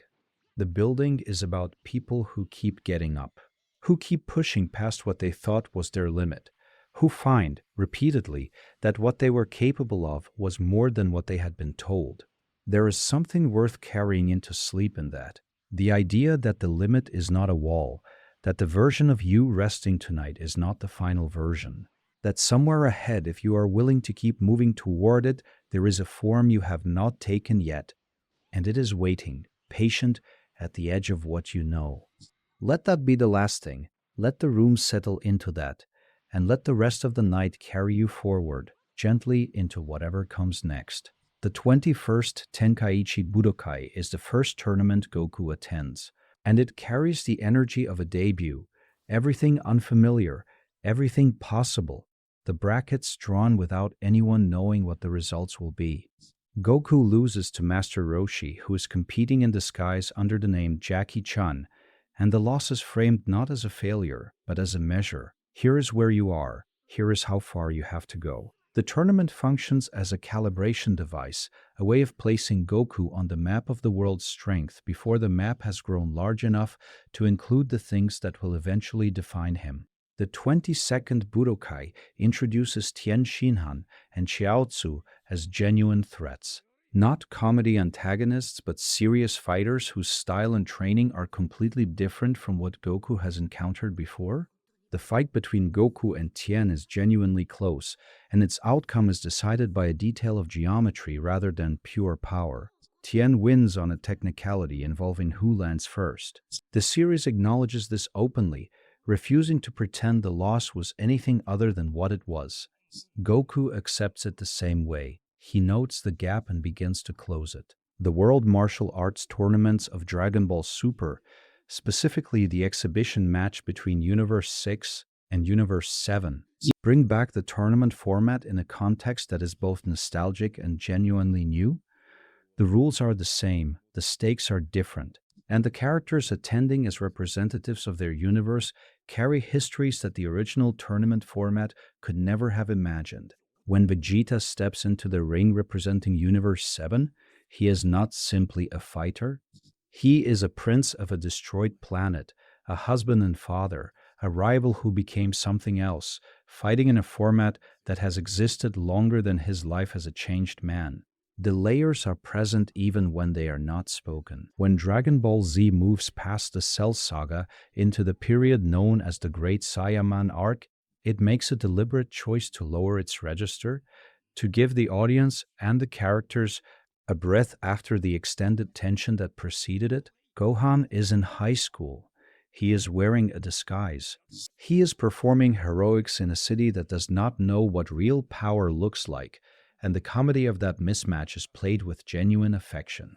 The Great Saiyaman costume, complete with a visor and a pose, is one of the most debated aesthetic choices in the history of the series.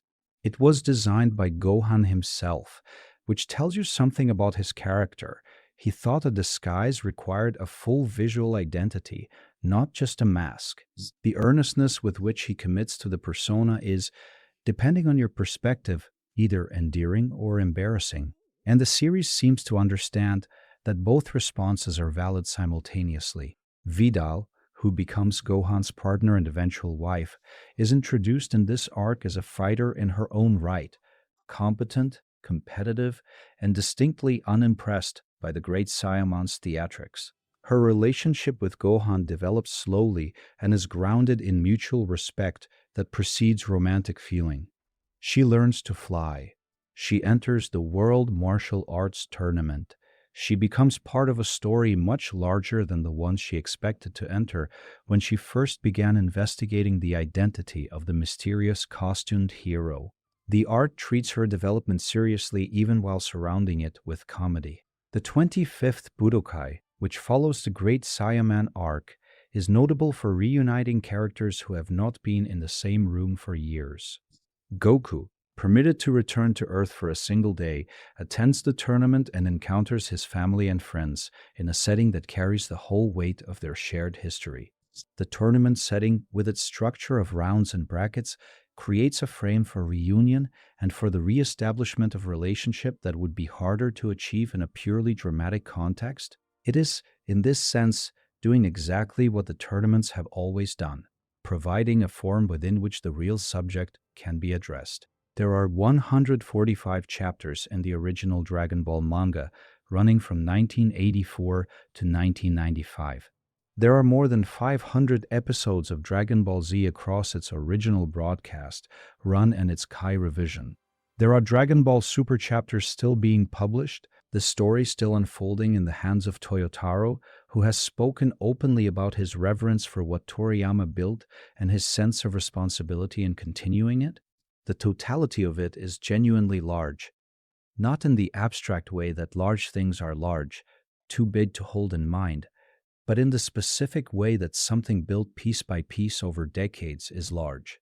Each piece was made by someone, placed carefully, connected to the pieces before and after it. The whole thing has weight because the parts have weight, and the parts have weight because someone cared about making them right.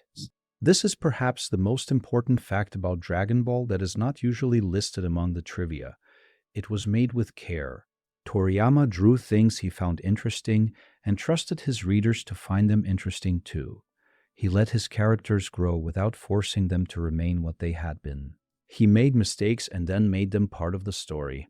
He built a universe out of vegetables and fighting and wishes and kept building it for 11 years before passing the work to others who were willing to continue in the same spirit.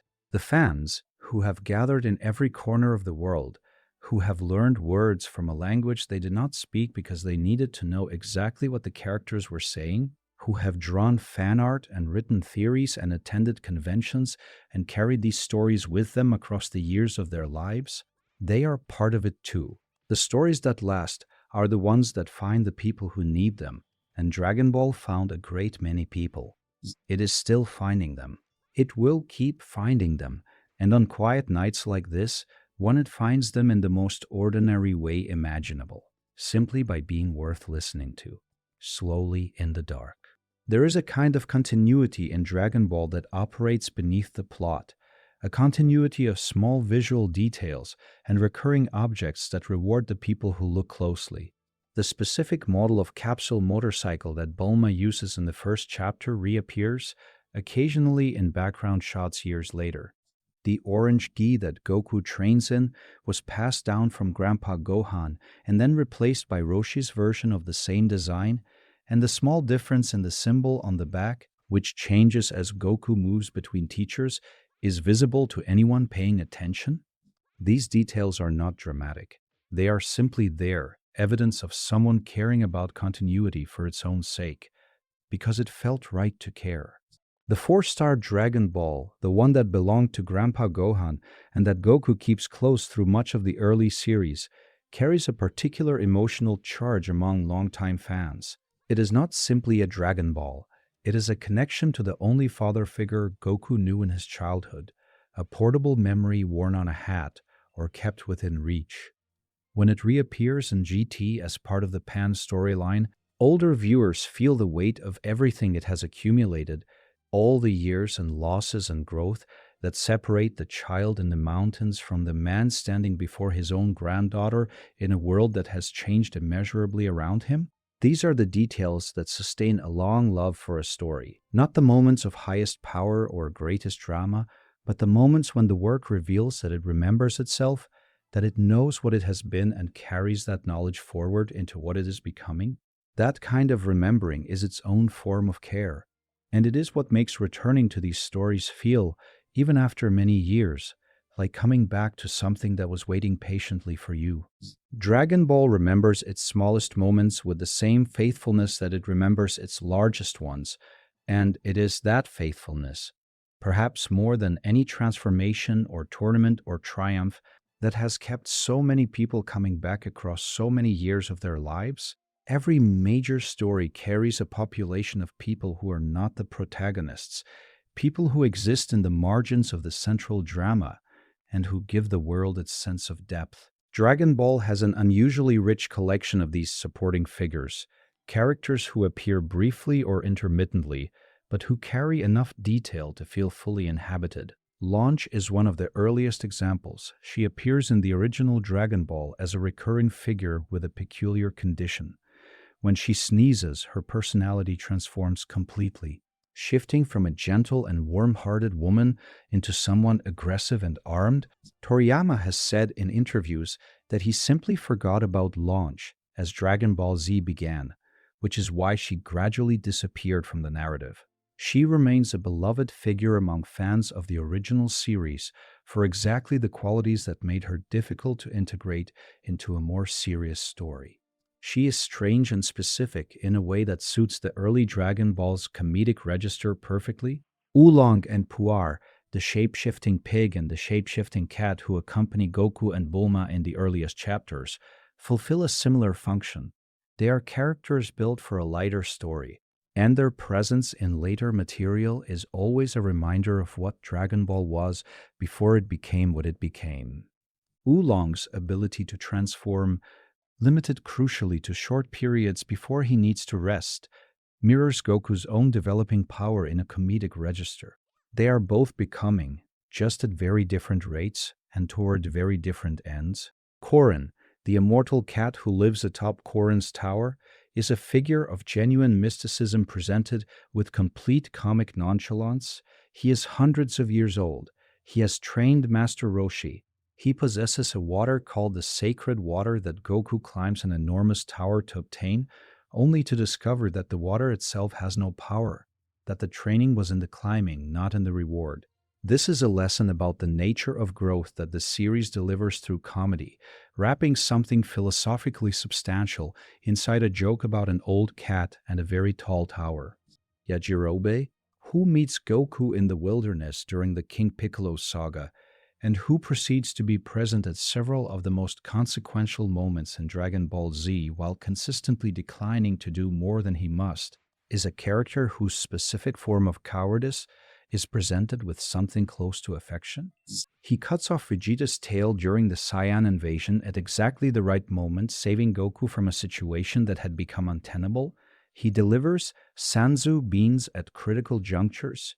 He survives the entire series while doing, functionally as little as possible, and there is something almost admirable in the consistency of his self-preservation instinct. The senzu beans, grown by Korin in his tower and delivered by Yajirobe to fighters in need across multiple sagas, represent one of the most carefully managed resources in the Dragon Ball narrative. They heal injuries instantly and restore stamina completely. They are also limited in supply, which means that every time they appear, the story acknowledges a constraint. There are only so many. They cannot be used carelessly, and the decision about who receives one and when is never presented as trivial. The existence of the senzu beans creates a specific narrative dynamic. Characters can be healed from near fatal injuries and return to battle at full strength, which allows the story to escalate its stakes without permanently removing fighters from the board. But because the beans are limited, their use must be earned within the logic of each arc. When Goku gives Cell a senzu bean during the Cell games, allowing his enemy to fight at full strength before sending Gohan to face him, it is one of the most discussed decisions in the series. It reflects Goku's belief that Gohan needs to see the full scope of what he is facing in order to access the power hidden inside him. Whether that belief was wise is a question the story leaves open.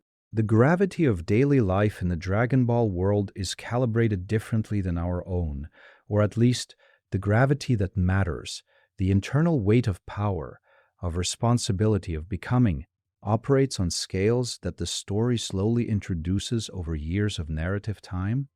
Characters carry their histories physically, Saiyans grow stronger from wounds, Namekians regenerate limbs, androids do not tire.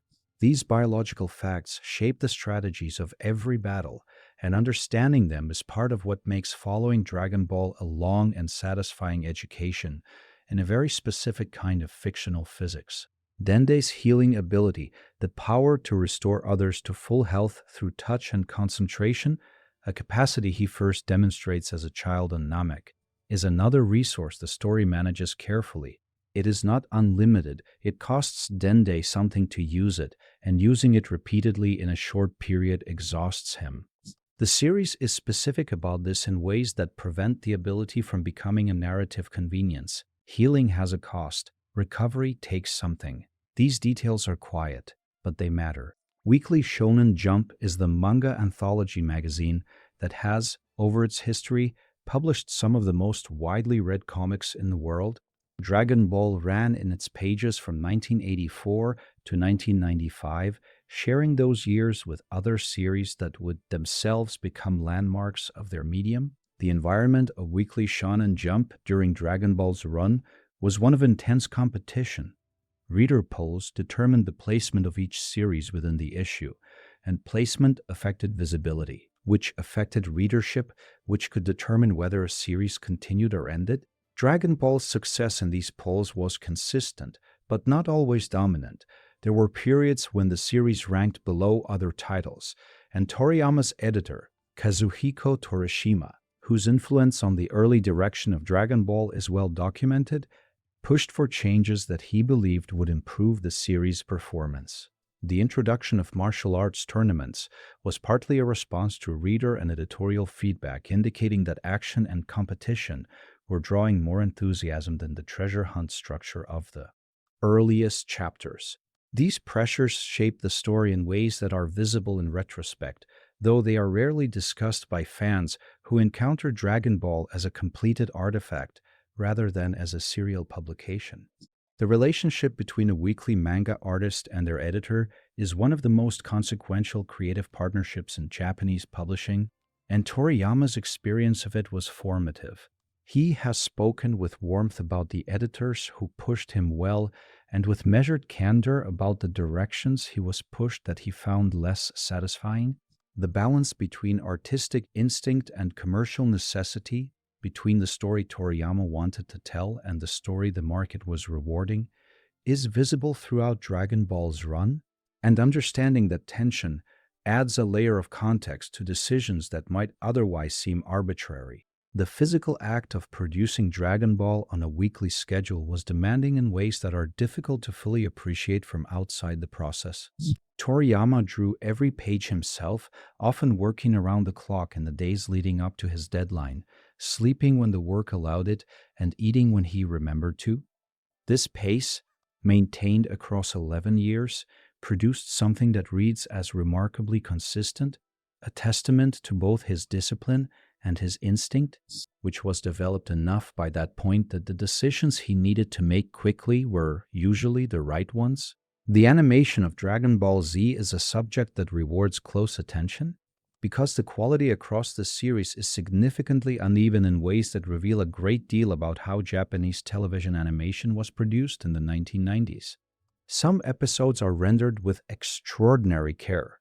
Key moments in major battles, transformation sequences, scenes that the production team knew would be discussed for years. Others were produced under significant time pressure with reduced staff and simplified backgrounds, and the difference is visible. The production studio Toei Animation handled Dragon Ball Z with a team of key animators whose contributions have become a matter of detailed academic and fan scholarship. Naoki Tate, Tadayoshi Yamamuro, and others brought specific visual sensibilities to the episodes they worked on, and the sequences they animated are often identifiable by style even without credits. A particular way of rendering motion, a specific approach to the energy effects around major attacks. The series was, in this sense, a collective work in a more literal way than most television animation, made by many hands, shaped by many sensibilities, unified by a source material strong enough to hold it together across different levels of execution. The original animation cells, the transparent sheets on which each frame was painted, stacked, and photographed to produce the final image, were eventually replaced by digital production methods as the series continued into the 1990s. This transition, which occurred across the anime industry broadly, changed the visual character of the series in subtle ways. The slight grain and warmth of cell animation gave way to something slightly cleaner and slightly cooler, and fans who have watched the series closely can often identify the transition even in episodes where it is not formally announced. Dragon Ball Kai, the recut and remastered version of Dragon Ball Z that began airing in 2009, represented a significant restoration effort. Episodes were reframed to fit widescreen aspect ratios. Sound was re-recorded by the original voice cast, and the pacing was tightened by removing filler content that had been added to the original broadcast to prevent the anime from overtaking the manga. The result was a version of the story that moved differently, not better or worse, depending on your relationship with the original, but differently, with a rhythm shaped by editorial decisions made 20 years after the initial production. Fusion as a concept in Dragon Ball represents one of the franchise's most inventive contributions to the visual and narrative vocabulary of action storytelling. The idea that two fighters could combine into a single greater being, retaining aspects of both while becoming something new, opened possibilities that the series explored across multiple sagas and in several different forms. The fusion dance requires a precision that is played for comedy in its earliest appearances. Goten and Trunks must mirror each other exactly. Every angle of every limb must match. The timing must be perfect. The emotional alignment must hold for the duration of the sequence. When they fail, the results are disasters of grotesque hilarity. Creatures who are technically fused, but whose bodies reflect the mismatch in their execution. These failed fusions are among the most visually inventive moments of the Buu saga, and they give the technique a texture that pure power fantasy never could. When the dance succeeds and Gotenks emerges, the resulting character is a specific kind of argument about what happens when two children who have not fully formed their identities merge into one. Gotenks is confident to the point of recklessness, creative in the techniques he invents on the spot, and almost completely lacking in the kind of considered judgment that separates effective power from effective fighting. He is, in the best possible way, too much of both of his components' worst qualities and not enough of their best ones. He is a child squared, and the series knows exactly what to do with that. Vegito, the fusion of Goku and Vegeta through the Potara earrings, is something entirely different. The Potara fusion does not require synchronized movement. It requires only that both earrings be worn simultaneously by the two intended partners, and the merger is immediate. What emerges is a being whose power is presented as greater than the combined total of its components, not an addition but something multiplicative, as though the two fighters enhanced each other in the merging rather than simply pooling what they had. Vegito's personality is one of the most distinctive in the series. He carries Goku's ease and willingness to engage alongside Vegeta's tactical intelligence and his cutting awareness of an opponent's weaknesses. He is simultaneously relaxed and sharp, a combination that neither of his components quite achieves alone. His brief appearance in the Buu saga, during which he allows himself to be absorbed by Super Buu in order to rescue those trapped inside, is so effective that fans spent years hoping for his return, which eventually arrived in Dragon Ball Super's Future Trunks arc with a different Potara fusion that produced the same character. The Daenshu are a series of 7 official reference books published in Japan between 1995 and 1996, covering the complete history of the Dragon Ball manga and anime at the time of their publication. They contain interviews with Toriyama, episode guides, character profiles, power level charts, production sketches, and explanations of the series' internal mythology that go deeper than anything available within the story itself. Among fans who read Japanese or who have access to translations, they are considered essential context for understanding Dragon Ball's construction. The power level charts in the Daisenshu were a subject of significant discussion at the time of publication and have been revisited repeatedly since. They attempt to assign numerical values to the combat ability of characters at specific points in the story, and while these numbers are official, Toriyama himself has suggested in various contexts that he did not take power levels particularly seriously as a design tool. He used them as a narrative device, a way of communicating relative strength to readers without necessarily maintaining precise internal consistency. The Dayanshu charts thus represent an attempt to systematize something that was never fully systematic, which gives them a certain fascinating quality for readers interested in how stories are constructed rather than simply consumed. The production artwork contained in the Daisenshu, early character designs, rejected concepts, sketches that show the evolution of familiar figures across Toriyama's development process, reveals a great deal about how Dragon Ball's visual language was built. Many characters look notably different in their earliest sketches from their final forms. Frieza, in early concept work, had different proportions and a visual quality that was more overtly monstrous.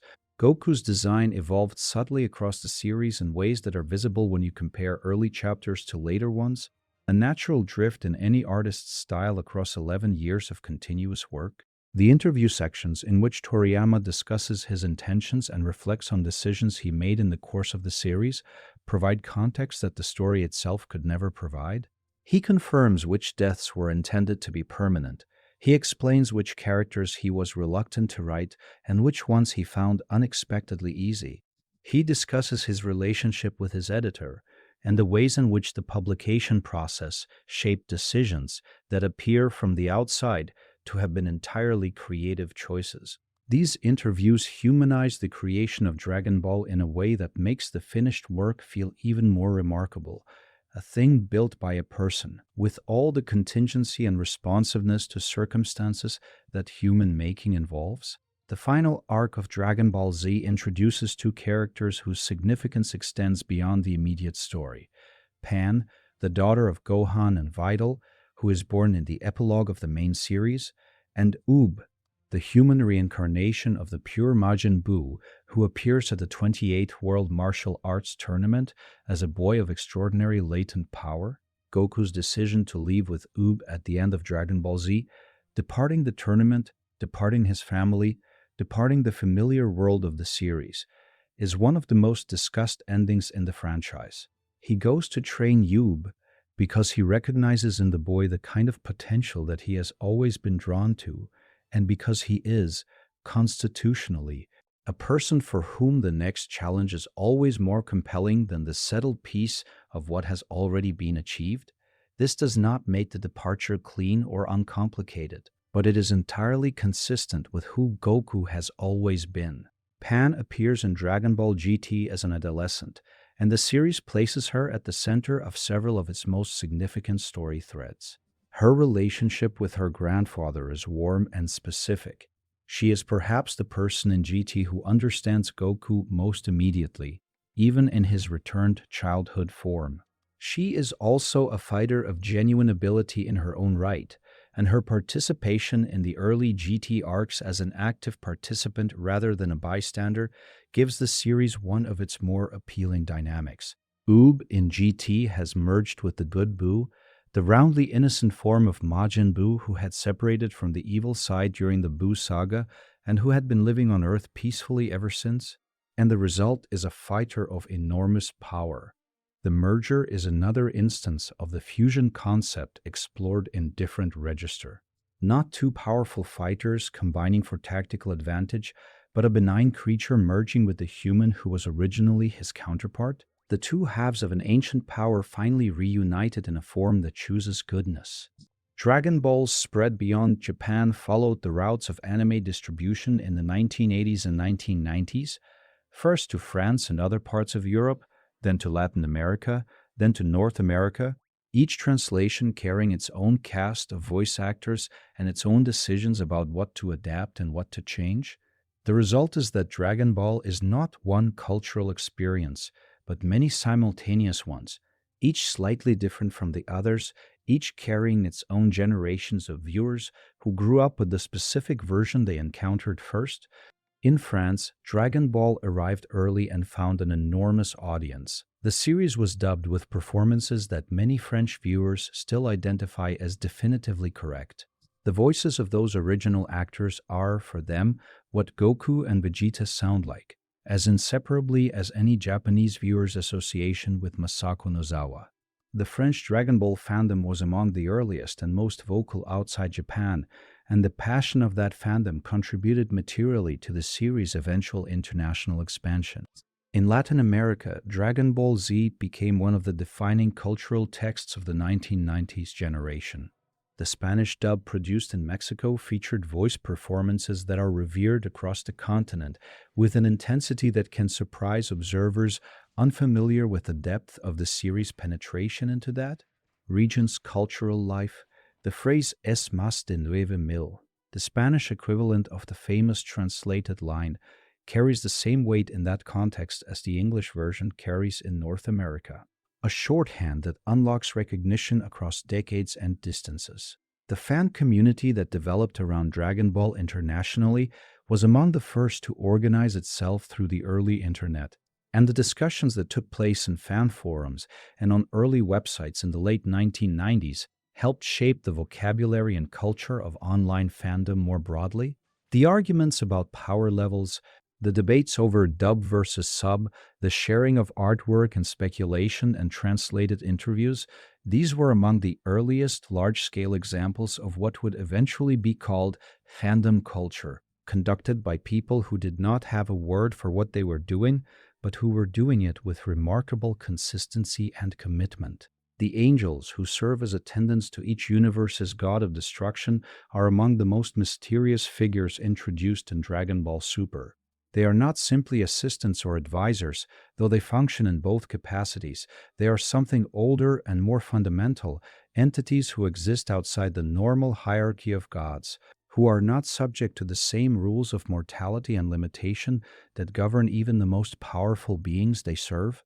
Whis, who attends Beerus as the Angel of Universe 7, is the character through whom the audience first encounters this level of being. His power is casually demonstrated throughout the early arcs of Super. He is faster than Beerus, stronger than Beerus, capable of reversing time by a small number of minutes through the rotation of his staff. These demonstrations are matter of fact. He does not display his power with drama or announcement. He simply acts, and the results speak for themselves. The Grand Priest who serves Zeno directly is the father of all angels and occupies a position of power that is effectively beyond measurement within the series' established vocabulary. He is polite in the way that very powerful beings in Dragon Ball often are. with a gentleness that does not conceal the power underneath so much as it simply coexists with it. As though force and courtesy are not in tension, he oversees the tournament of power with a calm efficiency that makes the erasure of entire universes feel at his level like administration. The angels remain neutral in the conflicts they witness. They do not take sides. When a god of destruction is defeated, the associated angel returns to a state of dormancy rather than mourning, a detail that reveals something about the nature of the angel god relationship that is never fully explained, but that suggests it is more professional than personal. They serve because that is what they are, not because they have chosen their gods in any meaningful sense. Merus, an angel who appears in the Dragon Ball Super manga, chose a different path. He became a member of the Galactic Patrol and worked actively to protect life rather than merely observe from a position of neutrality. His choice to fight directly, and the consequences of that choice within the angel hierarchy, represents the manga's most sustained exploration of what the angels actually are and what the rules they live by actually mean. Toriyama's visual storytelling in the Dragon Ball manga operates through a set of techniques that became so influential that they are now simply part of the grammar of action manga, used, adapted, and built upon by virtually every subsequent creator in the medium who has worked in the genre. The staging of battles in Dragon Ball manga chapters is carefully considered in ways that are not always obvious on first reading.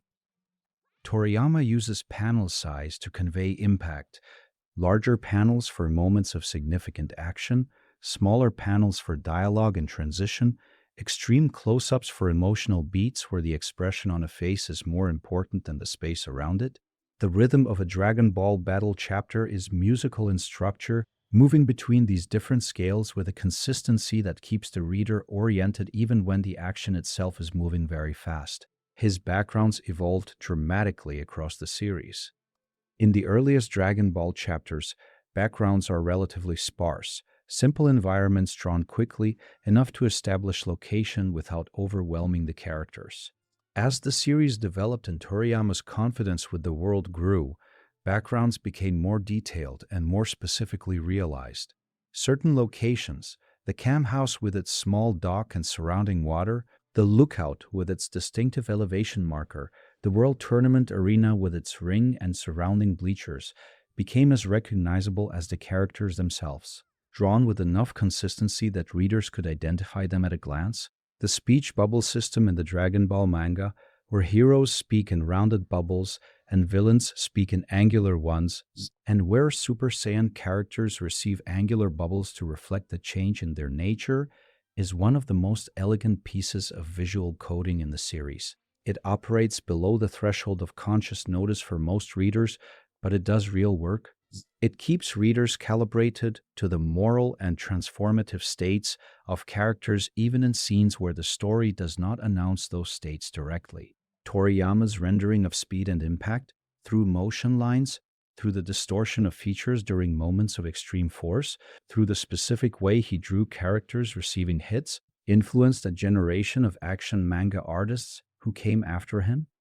The way a character flies through a rock wall in Dragon Ball, with the cracking geometry of the stone rendered in detail that makes the force feel real, became a template that dozens of subsequent series adapted to their own needs. His influence is measurable in the specific visual vocabulary that persists across contemporary action manga, even in series whose creators would name him as a foundational influence. When Dragon Ball Super began airing in 2015, it introduced a cosmology that expanded what had previously been imagined as a single universe into a 12-universe structure governed by a supreme being of near-absolute power. This expansion required the series to recalibrate its sense of scale, to take characters who had been the strongest beings in their universe and place them in a context where they were comparatively small. Universe 6 and its mirror relationship to Universe 7 was one of the most creative ideas in the early Super arcs. The two universes are described as twin universes, and they share a structural parallel: similar planets, similar species distributed differently. The science of Universe 6, called caulifla and kale, and eventually the fused kefla, are a version of the Saiyan concept developed under different conditions. They are not warriors of conquest. They are fighters who discovered their power along a different path, and their presence in the Tournament of Power gave the series an opportunity to explore what Saiyan potential looks like when it is not shaped by the specific history of planet Vegeta.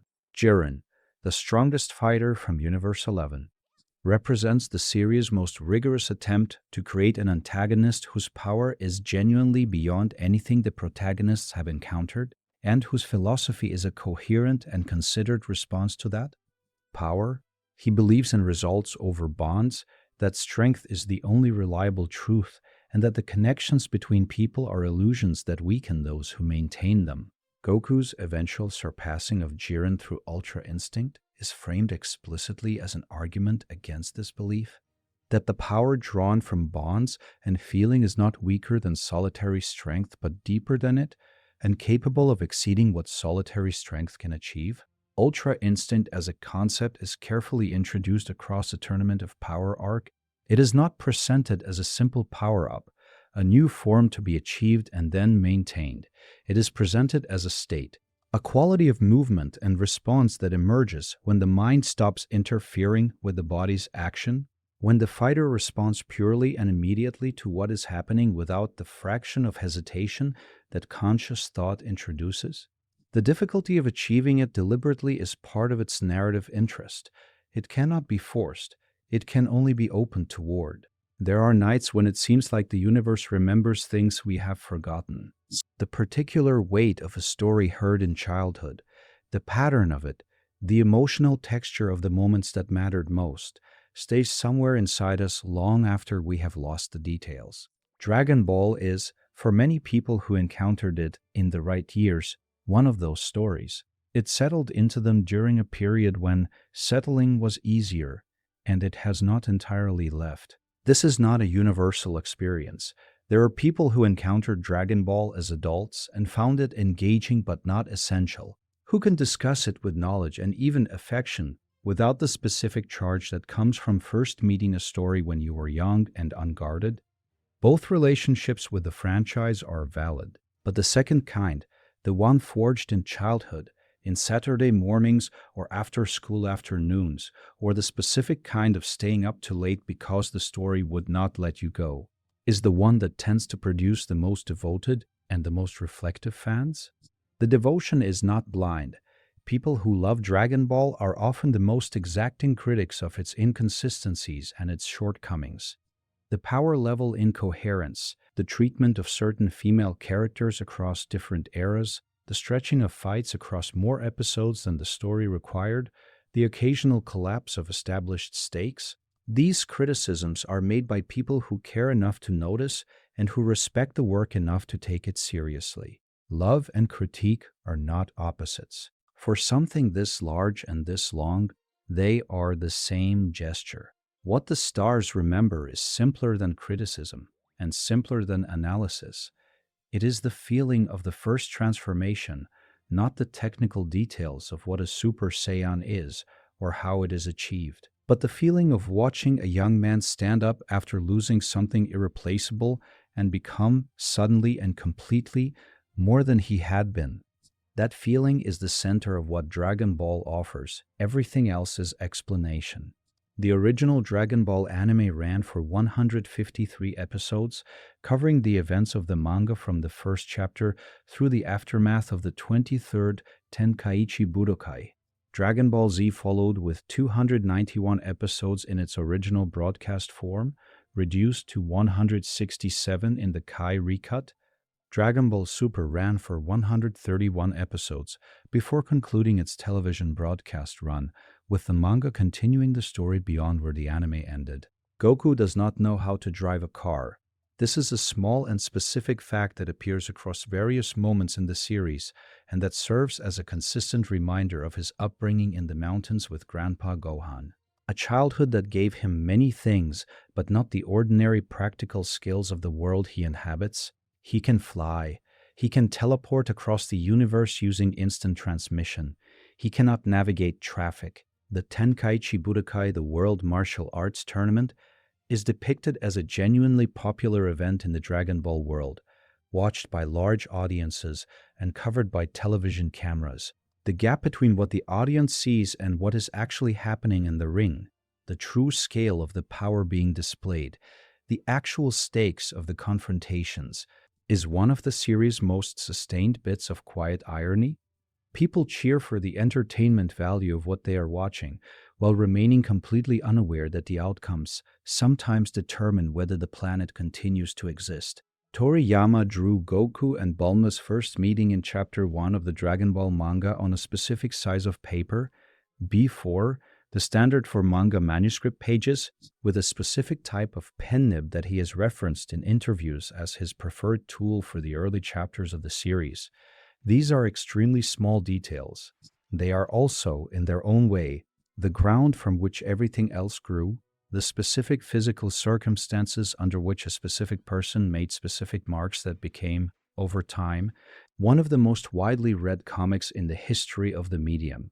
The planet Namek is depicted as green, the sky, the water, the vegetation, all varying shades of the same color, a visual environment that is alien without being hostile. This uniform greenness gives the Namek saga a specific visual atmosphere that distinguishes it from the Earth-set sections of the series and that has a calming quality even in the midst of dramatic conflict. There is something about a world so thoroughly one color that settles the eye, even when the events unfolding within it are anything but settled. The final panel of the original Dragon Ball manga shows a young Pan running toward an adventure, with a narrative caption suggesting that the story will continue in her. It is an ending that looks forward rather than backward, a deliberate choice by Toriyama to close on potential rather than on conclusion, on the beginning of something rather than the end of something. After more than 500 chapters, the last image is of a child who has just started. There is something quietly generous about that. Sleep comes differently when the mind has been given something gentle to hold. Not empty, the kind of emptiness that leaves the mind to generate its own noise, but occupied just enough, with something soft and specific and not demanding. Dragon Ball, approached this way, at this hour, in this register, is exactly that kind of occupation. It gives the mind something to rest inside, rather than something to work on. The specific pleasure of knowing things, real things, the details behind a story rather than only the story itself, is one of the quieter satisfactions available to people who love the works that shape them. To know that Toriyama worked from home, to know that the Kamehameha is named after a Hawaiian king, to know that the first Super Saiyan transformation required a real and specific loss to release, not simply a willingness to be powerful. These details do not diminish the story, they deepen it.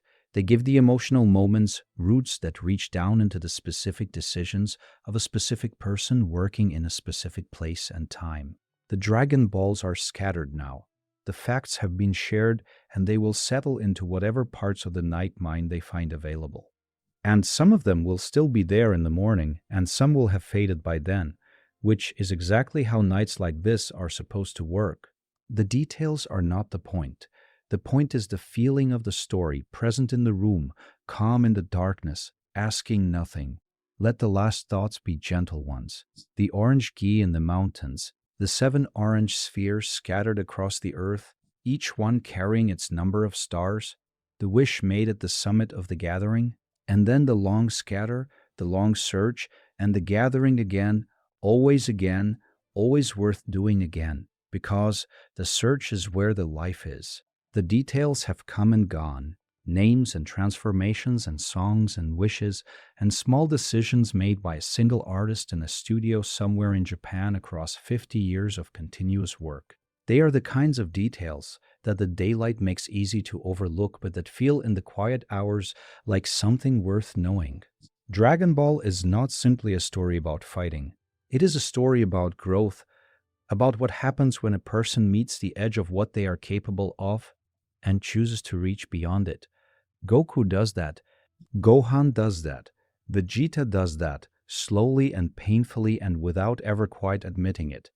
Even the villains, even Frieza, who returns from defeat to train seriously for the first time in his life, do it.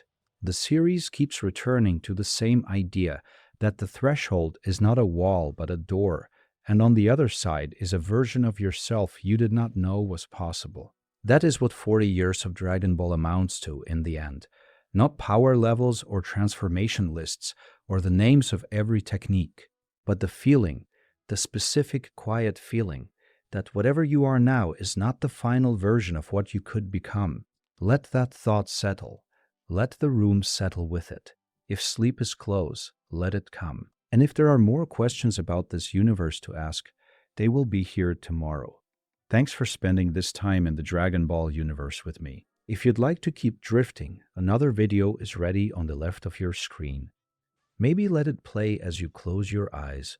Sleep might find you before the next story finishes.